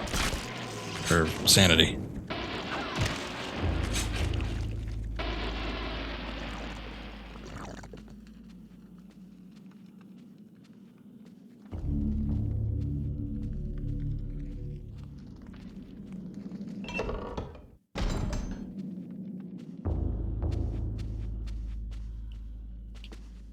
Hey, how's it going? No comments about my condition, though.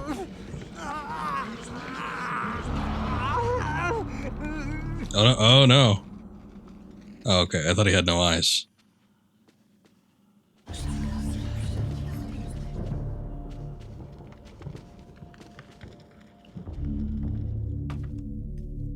I'm telling you, they're gonna think he's some sort of beast by the time he gets in there. What the? Oh, that's not good.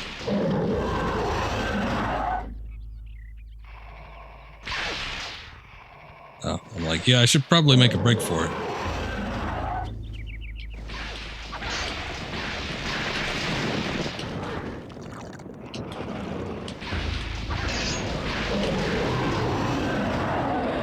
Yay, we got all 3 heads.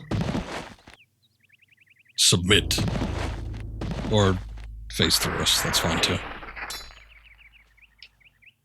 I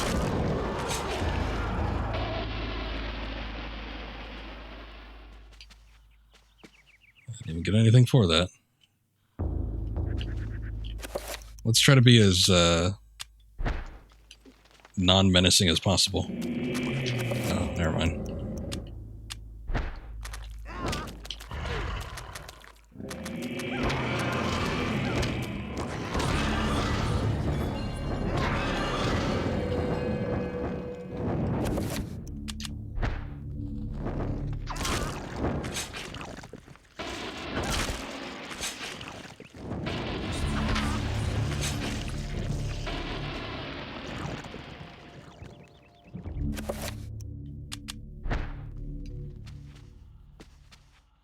Monk's still doing okay in there.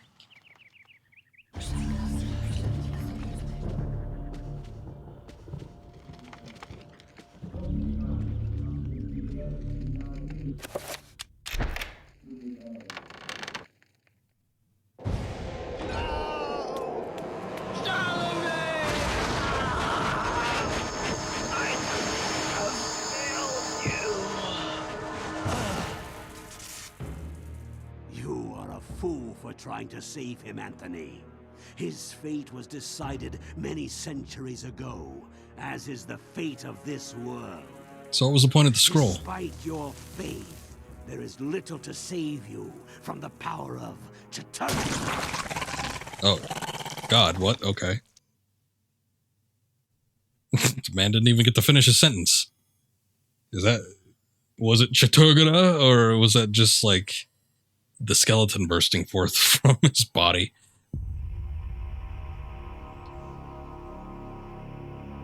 That was one of the most bizarre chapters yet. Oh, and we're back in the study, despite the fact that I didn't start the chapter here.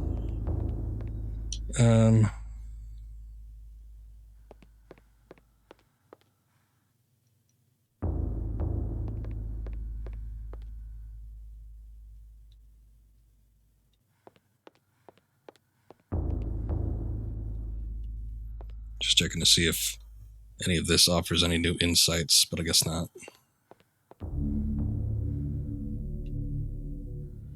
Hey, is that... I mean, I guess we didn't see anything regarding a lock, but...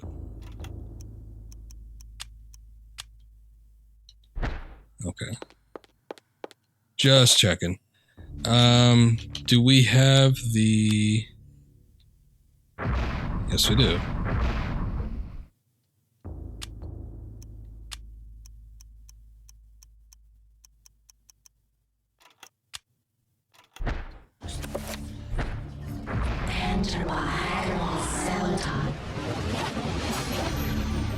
It's been repaired.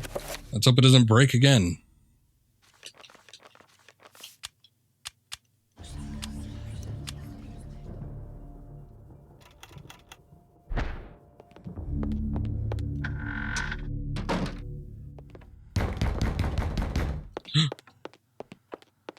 Don't come in.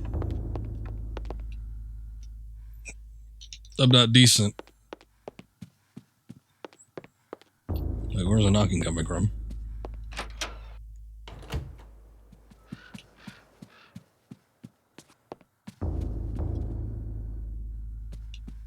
Oh, Was that just like to mess with you, or? Alright, whatever.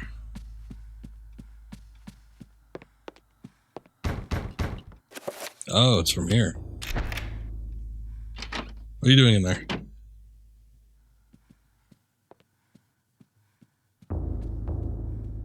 There's nobody here. Oh my god. That was weird. Looks like Vladimir Putin. Always got an eye on you. Serene painting of a luscious mountain valley, delicately rendered in oils. Time has taken its toll on the surface, which is soiled with dirt and scratches.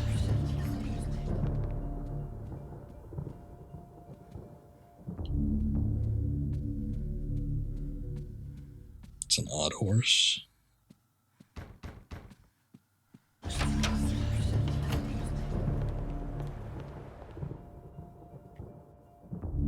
What is falling off of that? Alex questions the presence of a lush landscape amidst the other morbid places. Could it be a single ray of hope encircled by the encroaching darkness? That doesn't look lush to me. It looks like a desert. What's going on there? It's like a threesome and a baby's walked in. One of the drawers of the dressers curiously has no keyhole, and its place has a small triangular design flanked by a magical symbol.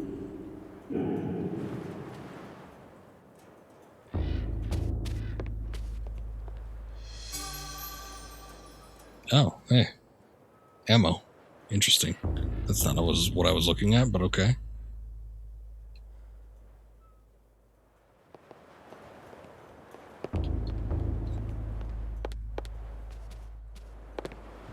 Now, if only I had gun. Yeah. Somebody needs to flush that. Alex has found a page from the Journal of Maximilian Roivas. Okay, I'm guessing this is an Eternal Darkness page, so if we read it, we're not going to get launched into something. Oh, okay.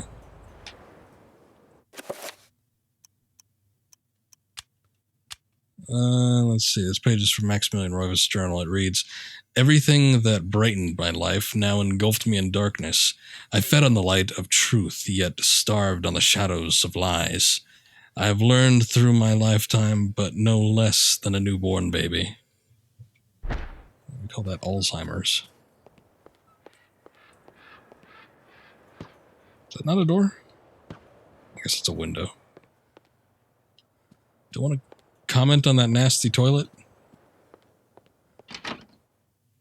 Jill Valentine would have commented on the toilet. Just saying. What?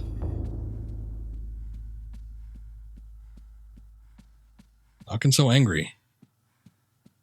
Like I said it before, the one thing I hate is like knocking on a door. I just find it irritating.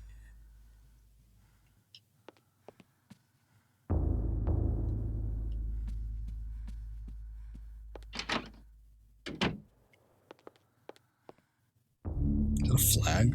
What's a flag next to their bed?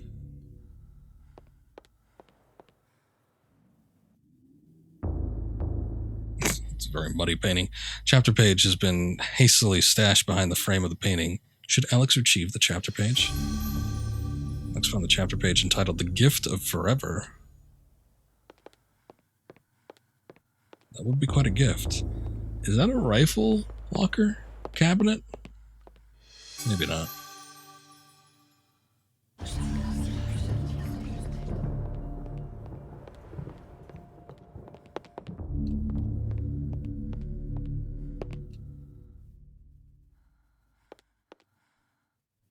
Musty aroma hangs in the air, and a layer of fine dust lies on all the surfaces of the room. It seems as if no one has been in here for a long time. It's almost like a museum. I was commenting on the dust. Somebody had a real penchant for dust in this game. At least one of the writers did.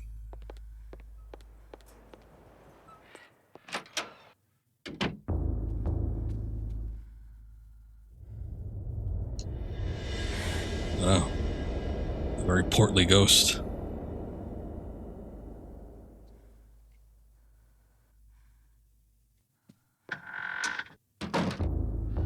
too dark in here to do anything. Perhaps the circuit has been broken?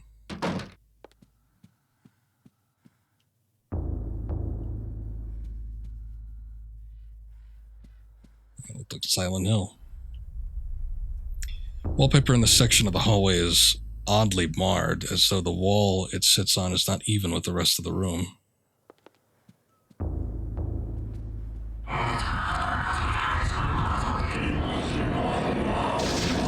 Wait, no, I need that. Okay, I guess not. Stained glass depicts a glowing medieval maiden, luminous even with the faint light of the setting sun. The maiden clasps a piece of parchment in her hands. The window gives Alex a strange feeling, almost as if it is magical and not really there. A glowing field of energy protects the window. I guess the rune, too.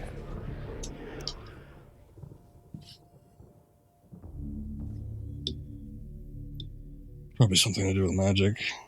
Return and try another chapter. Yeah, that's just what I was about to do. Considering that I don't think there's anything else we could do. Not that. Here's to be a page from the Tome of Eternal Darkness. Is entitled The Gift of Forever. Use the item to read the chapter. Let's give it a little look. Modern psychology offers only unproven theories. Some see them as the meaningless tossing and turning of a brain settling into a restful sleep. Others see them as laden with symbols of our unconscious desires. To still others, dreams represent the upwelling of the archetypes, normally hidden deep within the recesses of the human collective unconscious. Of one thing I am certain. After a brush with the ancients, our dreams metamorphosize into nightmares.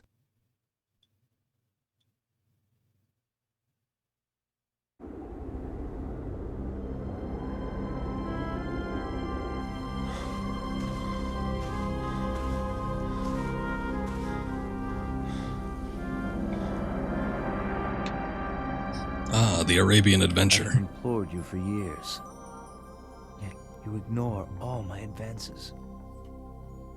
You dominate my dreams, and I can think of nothing else. I fear I desire you many 100 times more than you love me. My life has become a waking dream, Karim. For weeks, I have dreamed of an ancient treasure. Oh man, so you can see right through that. It changes all life around it. It must be mine, Karim. Titties in a Nintendo game? Desire me, as you say. Then you will find this for me. Bring this treasure to me, and I will be yours. Both of our dreams will come true. I need nothing more than you. You have enthralled me to the point where I can think of nothing else. What's up, Dark Colossus? Welcome back. If I leave, you will not forget about me. You need not worry. I desire nothing more than the treasure that you seek. Leave now, Karim, and I shall await you. Yeah, just go get this treasure. That's all I really want. Oh, hey, wait. No, don't do that. We saw what happened to the Legionnaire. I had to go and do it. So, oh, okay. Well, it looked very similar, but I guess this is a different one. It's the regional Dark Portal. Oh, nice. At least they have benches here. Give yourself a little break if you're walking through the desert. So this guy's got... what is this? Healing? Ancient talisman that has been in Karim's family for many generations. It is said to bestow long life on those who have kept it. This item can be used to restore health. Ah. As I assumed. Wait, who's this?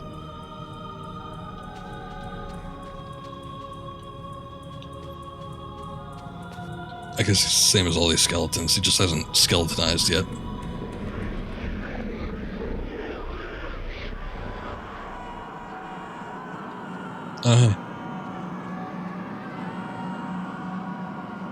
Anthony.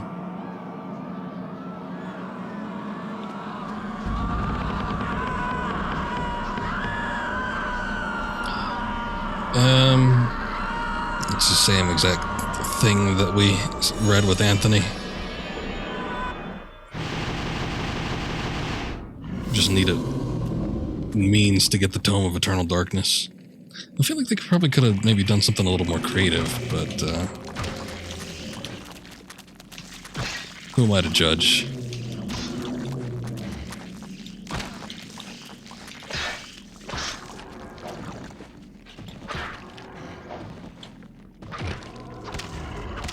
Yeah, hack away at it. There you go.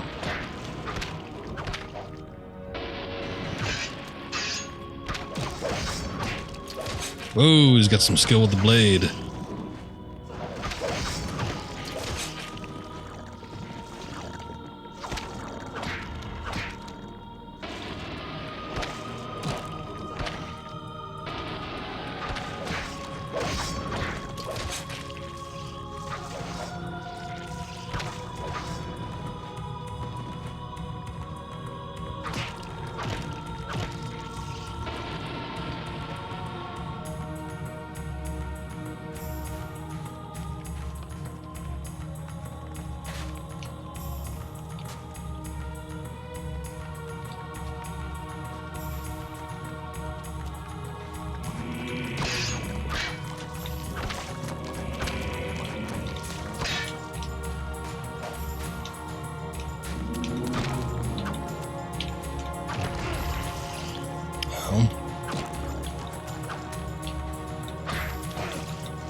These guys can regrow their heads.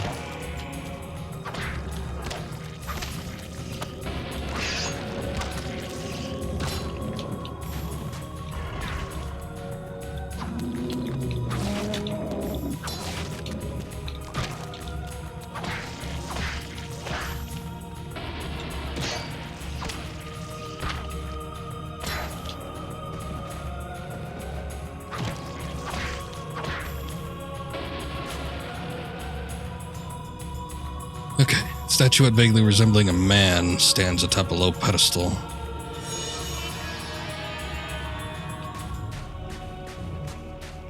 Guess we got that now. Crudely sculpted statuette of a man. It seems particularly heavy for its size. We have another pressure plate puzzle.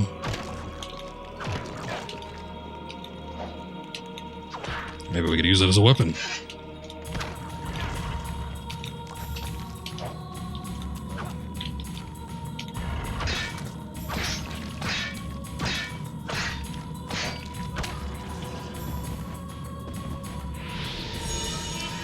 Magical rune. Some different than the others. Okay, so we still have to find a tome for it.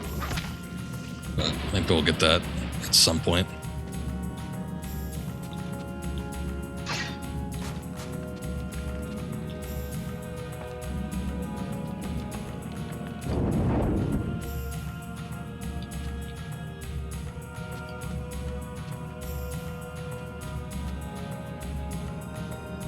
Arcane shrine dominates the room. Braziers surround its edge, while a larger one tops the summit. No doubt each one would be filled with incense to facilitate prayer to insidious deities.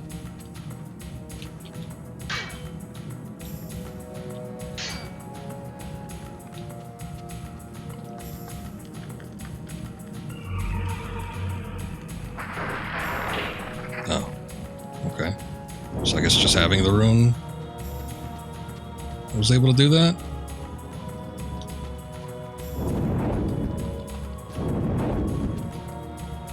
Oh, pressure sensitive. I see.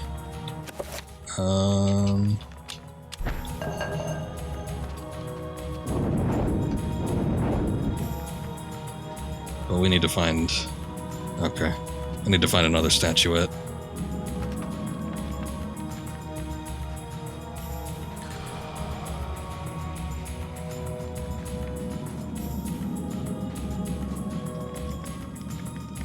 Stone tablet lies on the floor. It's a magical codex.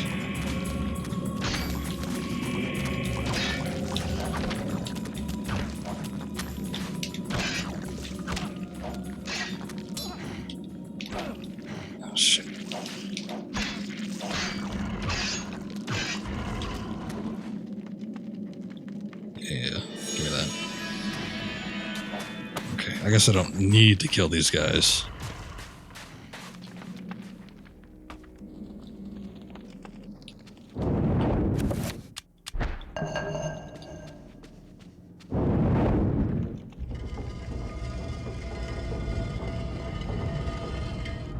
Oh no.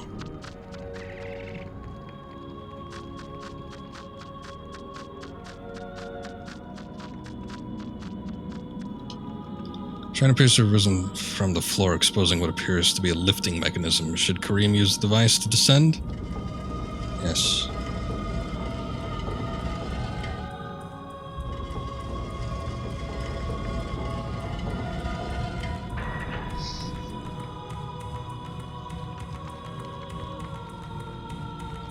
Who are you? It's another corpse. Should consider himself brave and bold for making it down here.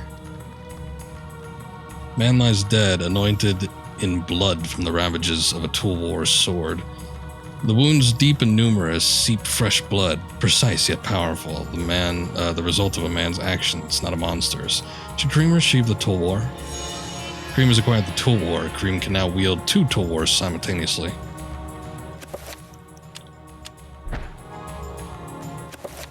Oh, did he? Was he already wielding 2?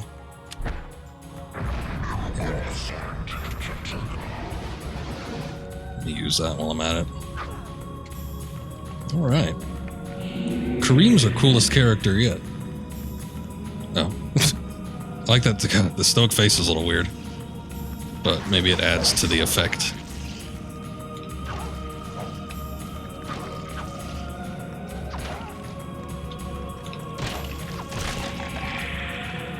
Oh god. It's the weird scythe skeleton dog things.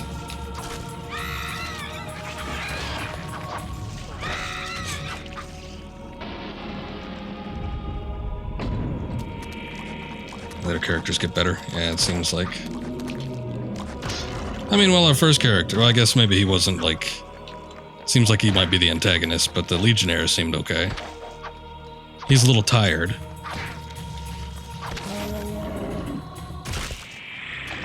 Oh, no. I didn't think the skeletons could pop into skeletons. Wait, what? Another dead man.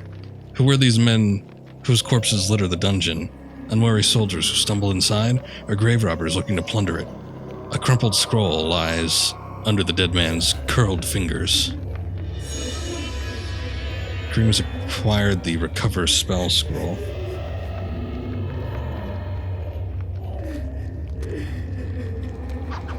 I need to... Oh, there we go.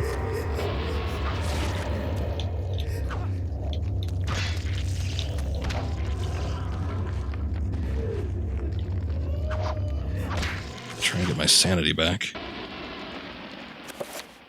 Even if it's just a little bit. Oh, chakrams. Okay, but hold up.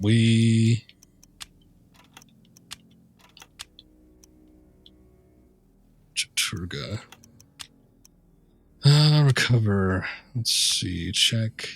Tattered scroll from the ancient text. It reads, this spell enables the transfer of magical power from the environment to the self. Restoration of the body, spirit, and mind is the spell's purpose. The spell requires the Xel'lotath and Santak runes, both of which I don't think I have. Might be that one, but I need the codex in order to find it.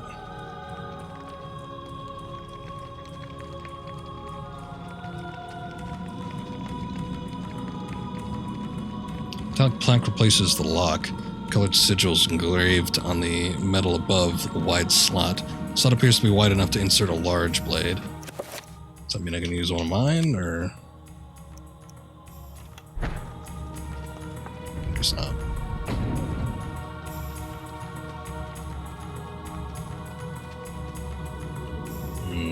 Don't have the rune for that.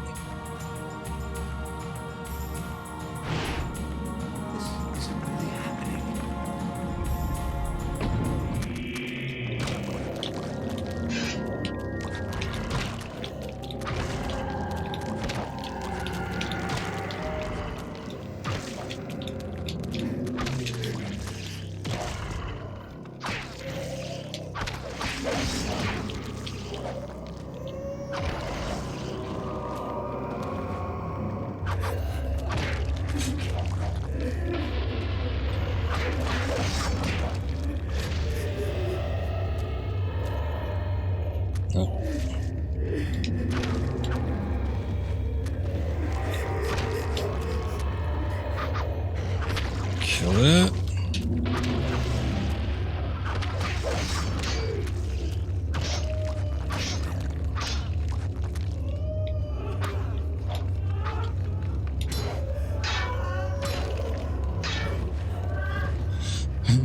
Thinking maybe I should have. Okay. I started killing some of the previous enemies because I need that sanity back. I think the video cutout like feed all together. It's more effective than the TV blip. I guess the TV blip was there for people that still use CRTs.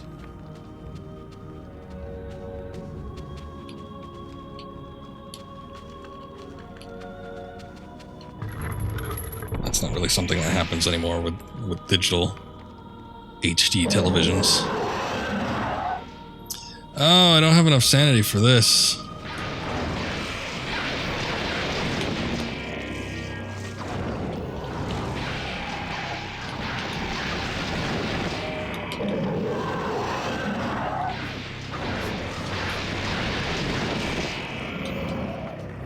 Or health.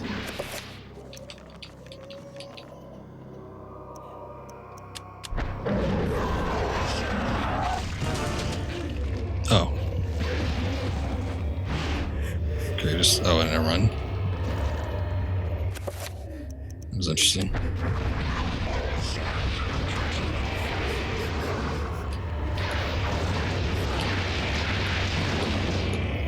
Man, this is a bad spot to be in. I kind of wish there was a, like a defend or something.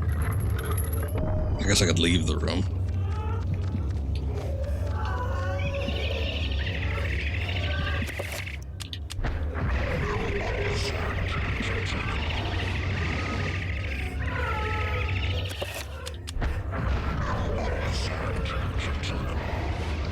But this doesn't fix my sanity.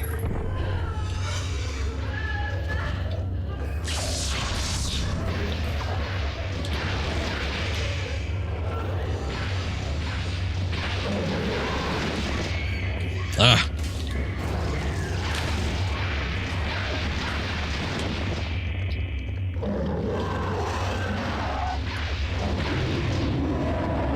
Oh, did it actually die?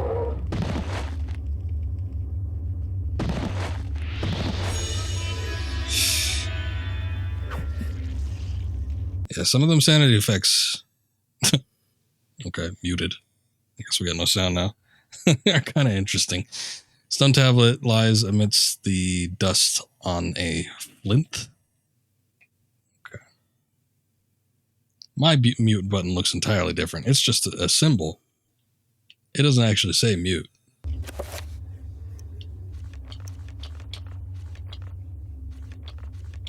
Wait. Where is it?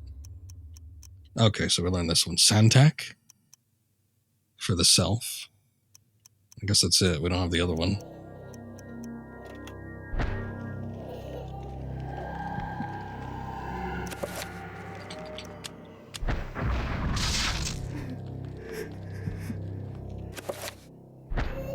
Oh, never mind then.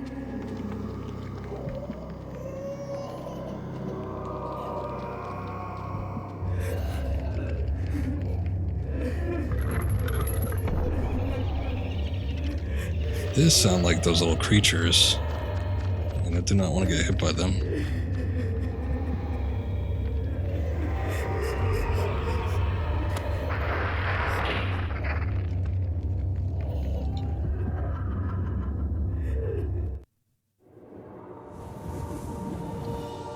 Was that it? Dear Alex, I will always be at your side. There are times when insanity takes hold, and nothing seems right. During those times, I will help you. Fear not. But only during those times. I will keep the darkness away. This isn't really happening.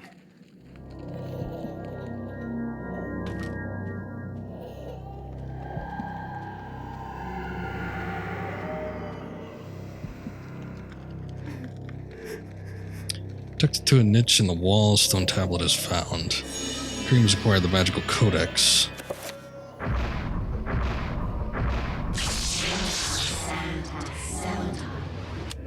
Okay.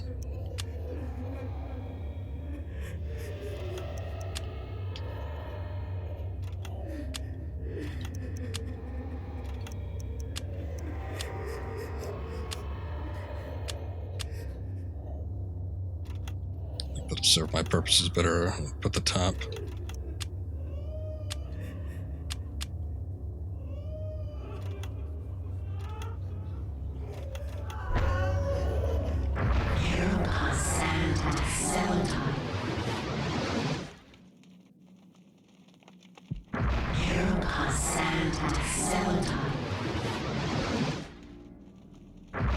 I was just recovering the sanity.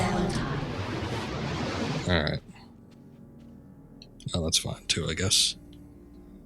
Age ceiling has collapsed, creating an impassable pile of rubble that blocks the doorway.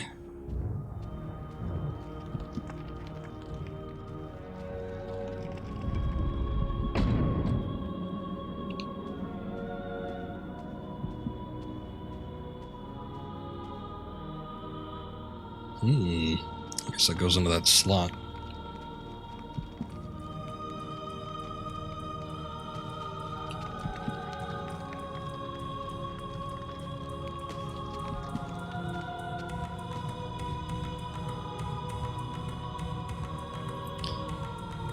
A large Ramdao broadsword protrudes from the solid pedestal made of stone. It awaits its next owner. Should Cream try to pull out the sword from the stone? Oh, he's the chosen one.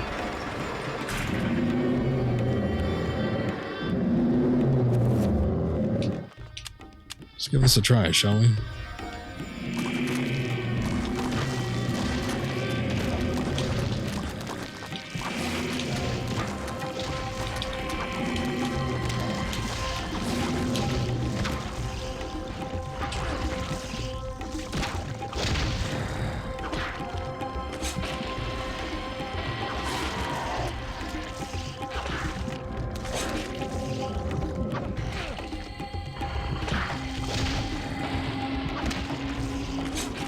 Not much left in the way of health, but maybe we won't need it.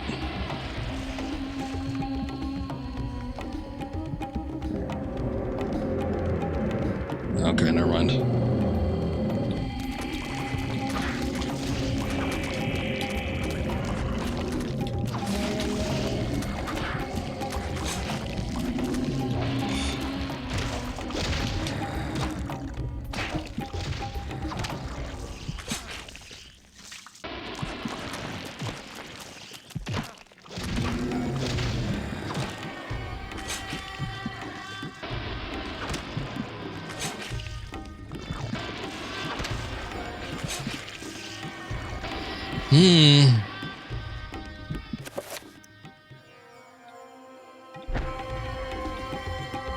I wonder if we can, like, re-enchant that.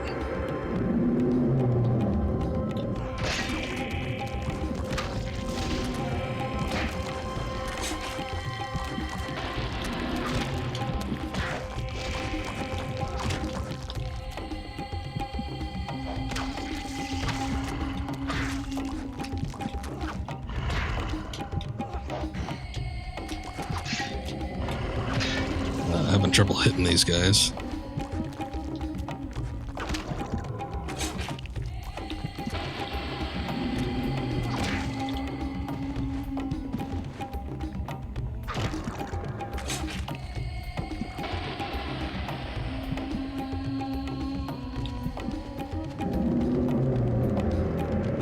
Come on now.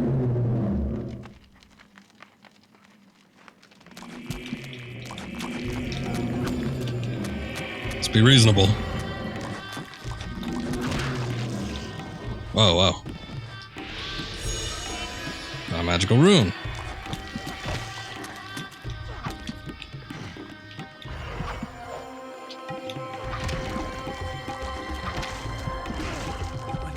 Shit.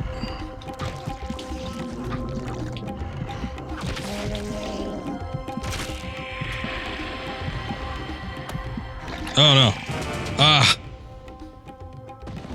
just realized it broke into the little skeletal creature. Let's see, it's the first time I died. Ugh. Kareem has perished at the hands of the eternal darkness. With no one to stop their diabolical plans, humanity will surely be annihilated. That's cool.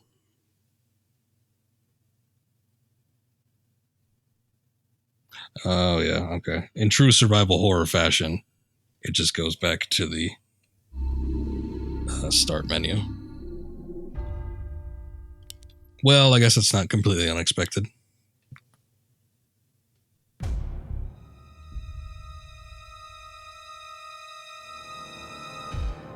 Hell of a gauntlet at the end there. Probably would have had it if it wasn't for that stupid little skeleton thing. But this was like the bane of my existence, coming to do this one.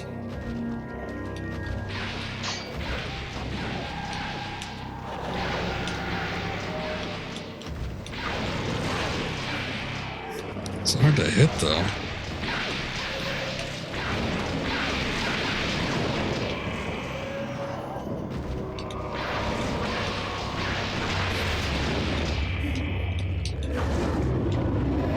There we go.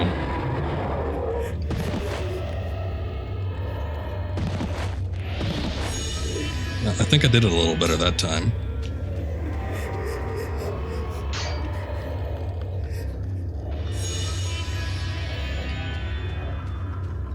So at least there's that.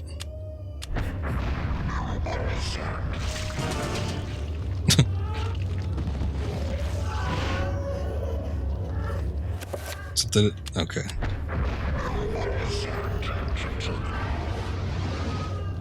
Hey, you sneaky.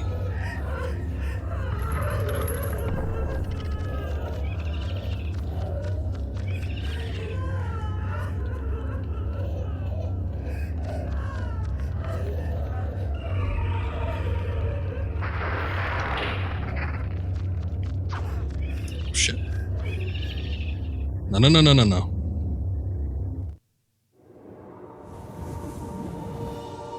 My dear Alex, I will always be at your Okay, side. I guess there's no cutscene skipping in this game. There are times when insanity takes hold, and nothing seems right.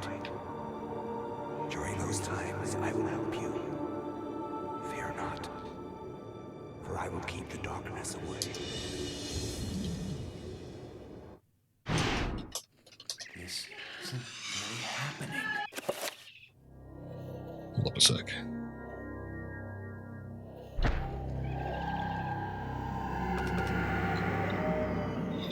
Okay.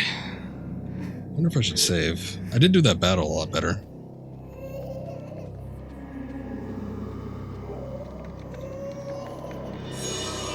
Let's do this.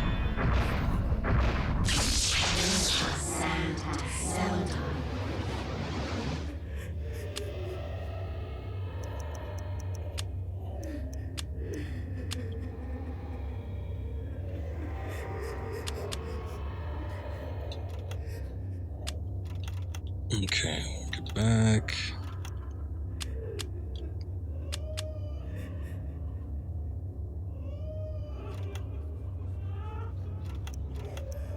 I gotta. Okay, there we go. Configure it into something that makes a little more sense to me.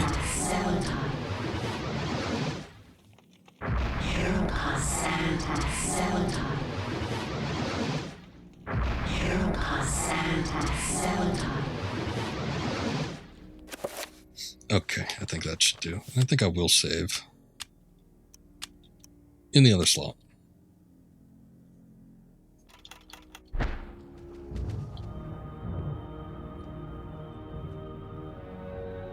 Alright, yeah. Huge ceiling. Things collapsing.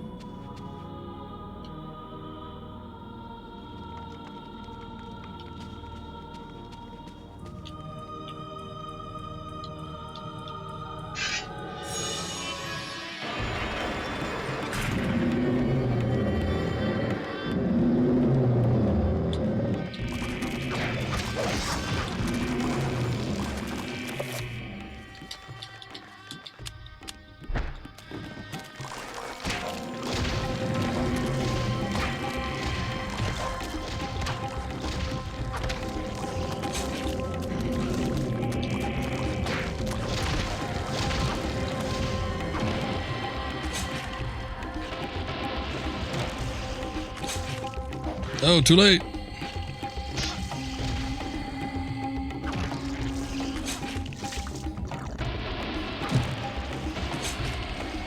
Some of these guys sit their ass on the ground for so long, and some of them just get up almost immediately.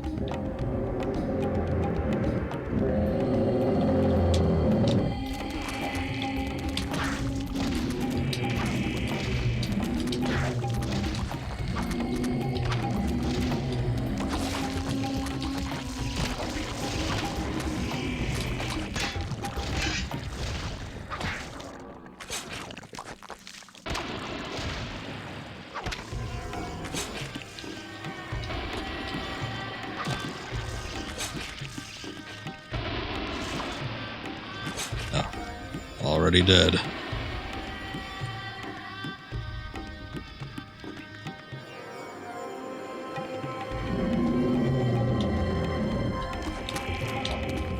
No, that's not... Well, you just turned yourself and left yourself open.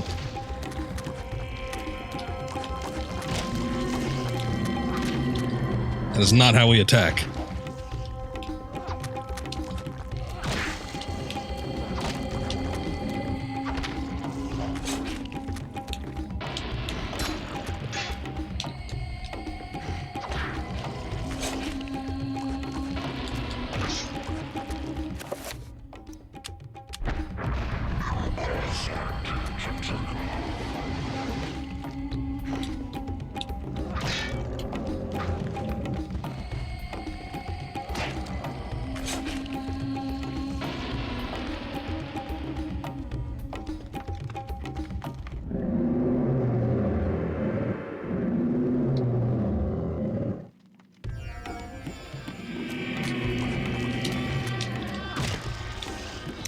As we saw before, that guy's a little bit of a pushover.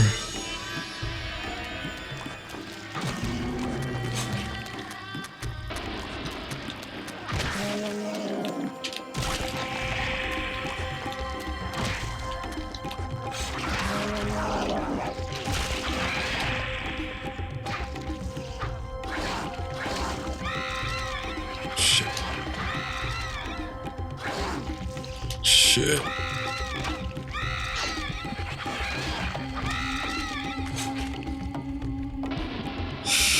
I don't know, I haven't fought these things very often. When that one fell and made that noise, I thought when the other one made that noise that I was home free, but I guess not.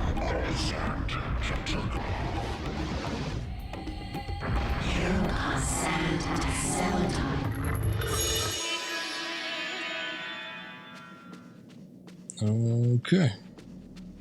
Guessing there's nothing else in here.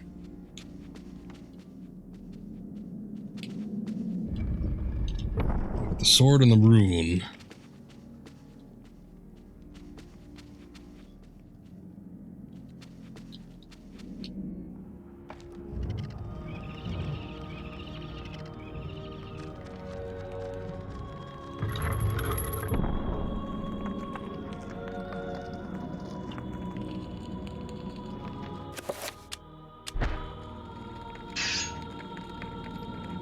Cream places a blade in the slot, but it feels it push back as if the magic of the blade does not fit the lock. Oh.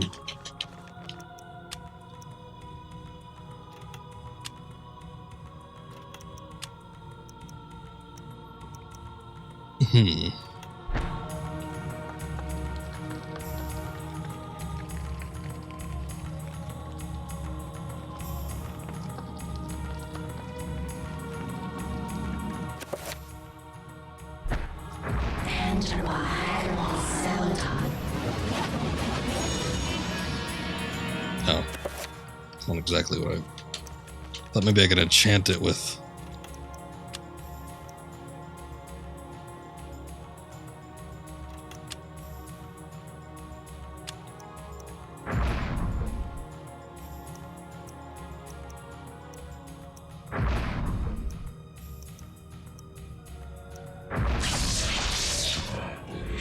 Just discovered an enchant item spell.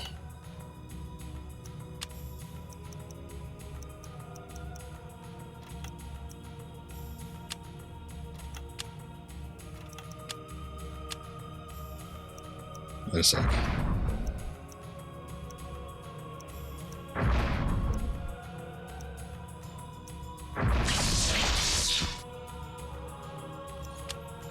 Okay, but it doesn't record.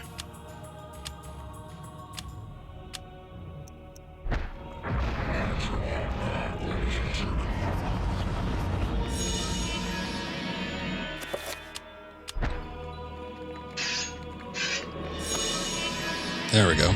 And we get to keep the sword.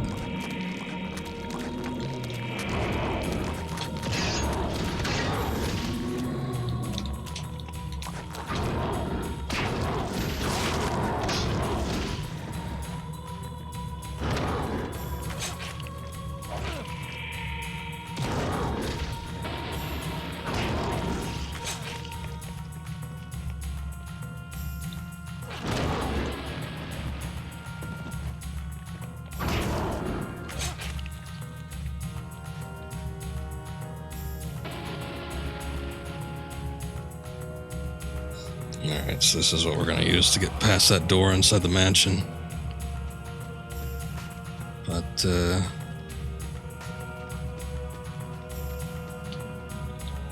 guess we still got more to go through on here.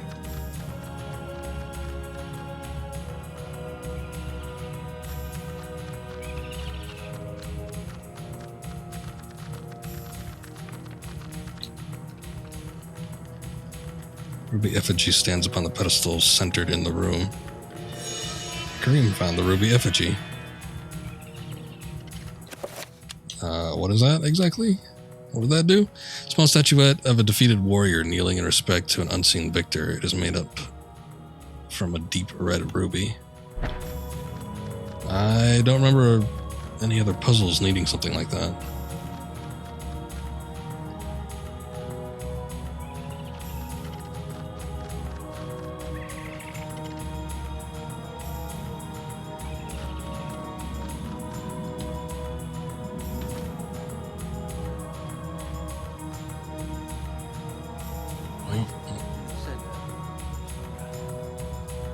What are you talking about?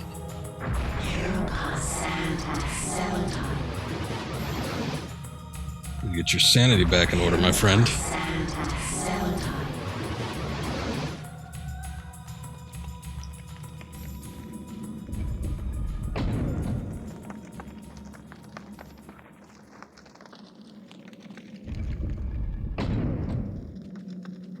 Maybe the ruby effigy is what we came for.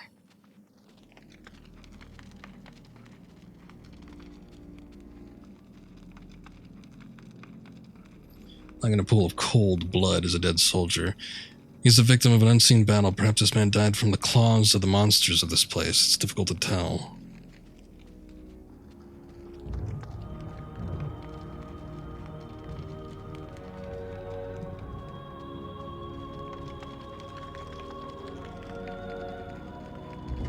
I guess. Like I said, I don't really remember if there was anything that needed this effigy.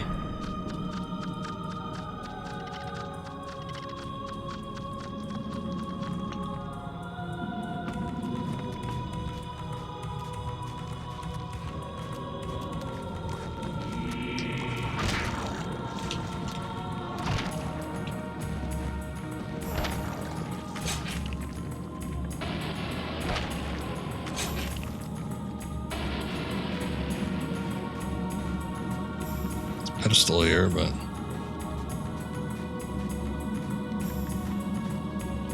nothing to do.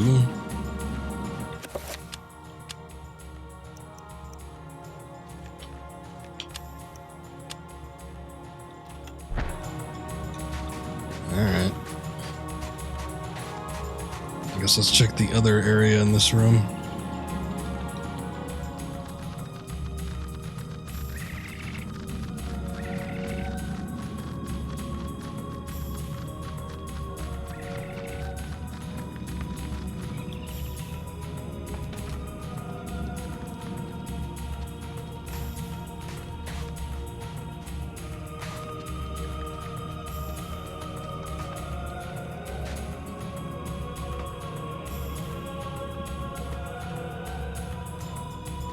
Oh wait, this is the entrance.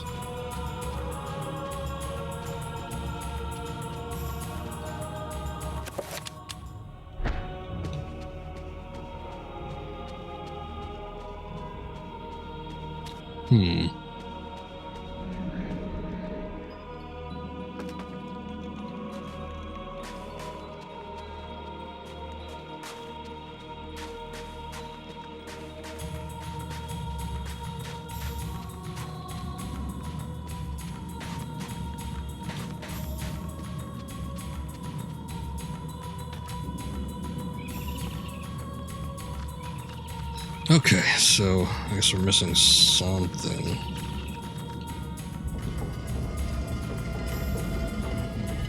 Must be another room or a piece of something I missed from down here.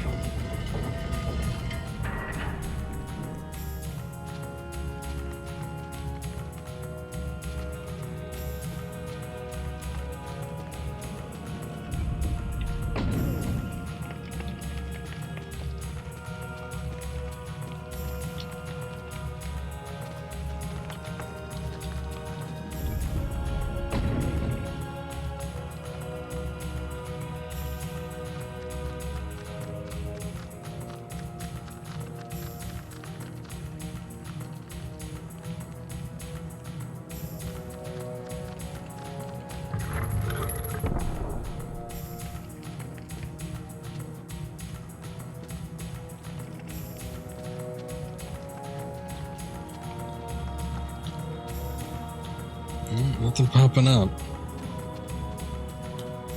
Try where that other ladder is.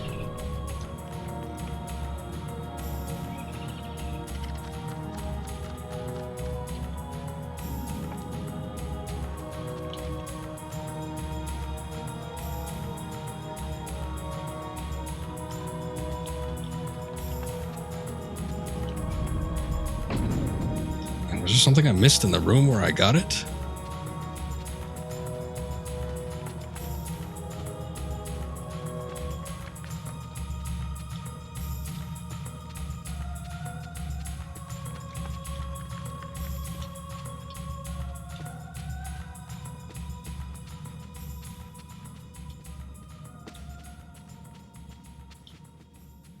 Oddly, the music is dying off.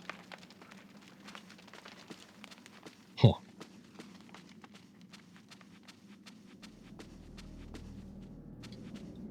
Okay then. I guess there must be something, there must be another door or something I missed in the room where I got it.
Maybe I have to enchant it.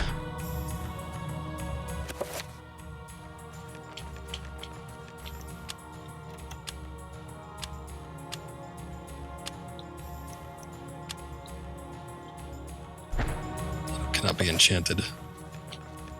Good. Try something else? I guess not.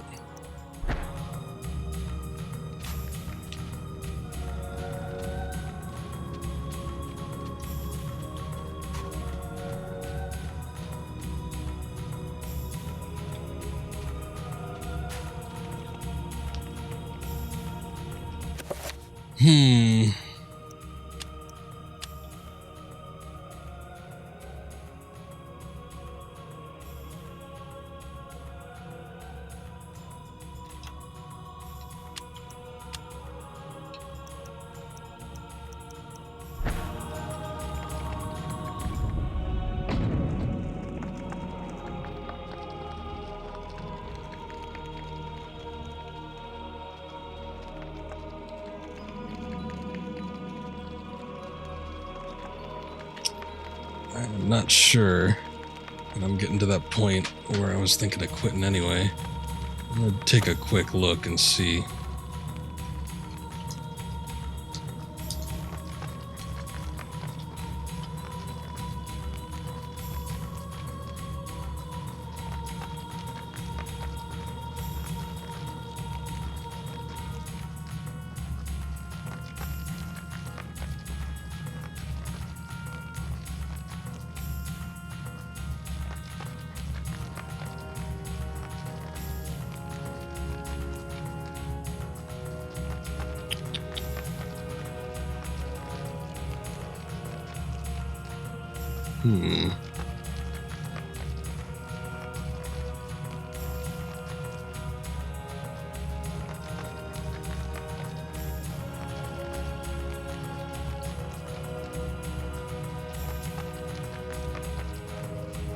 I guess I'm not certain. Alright.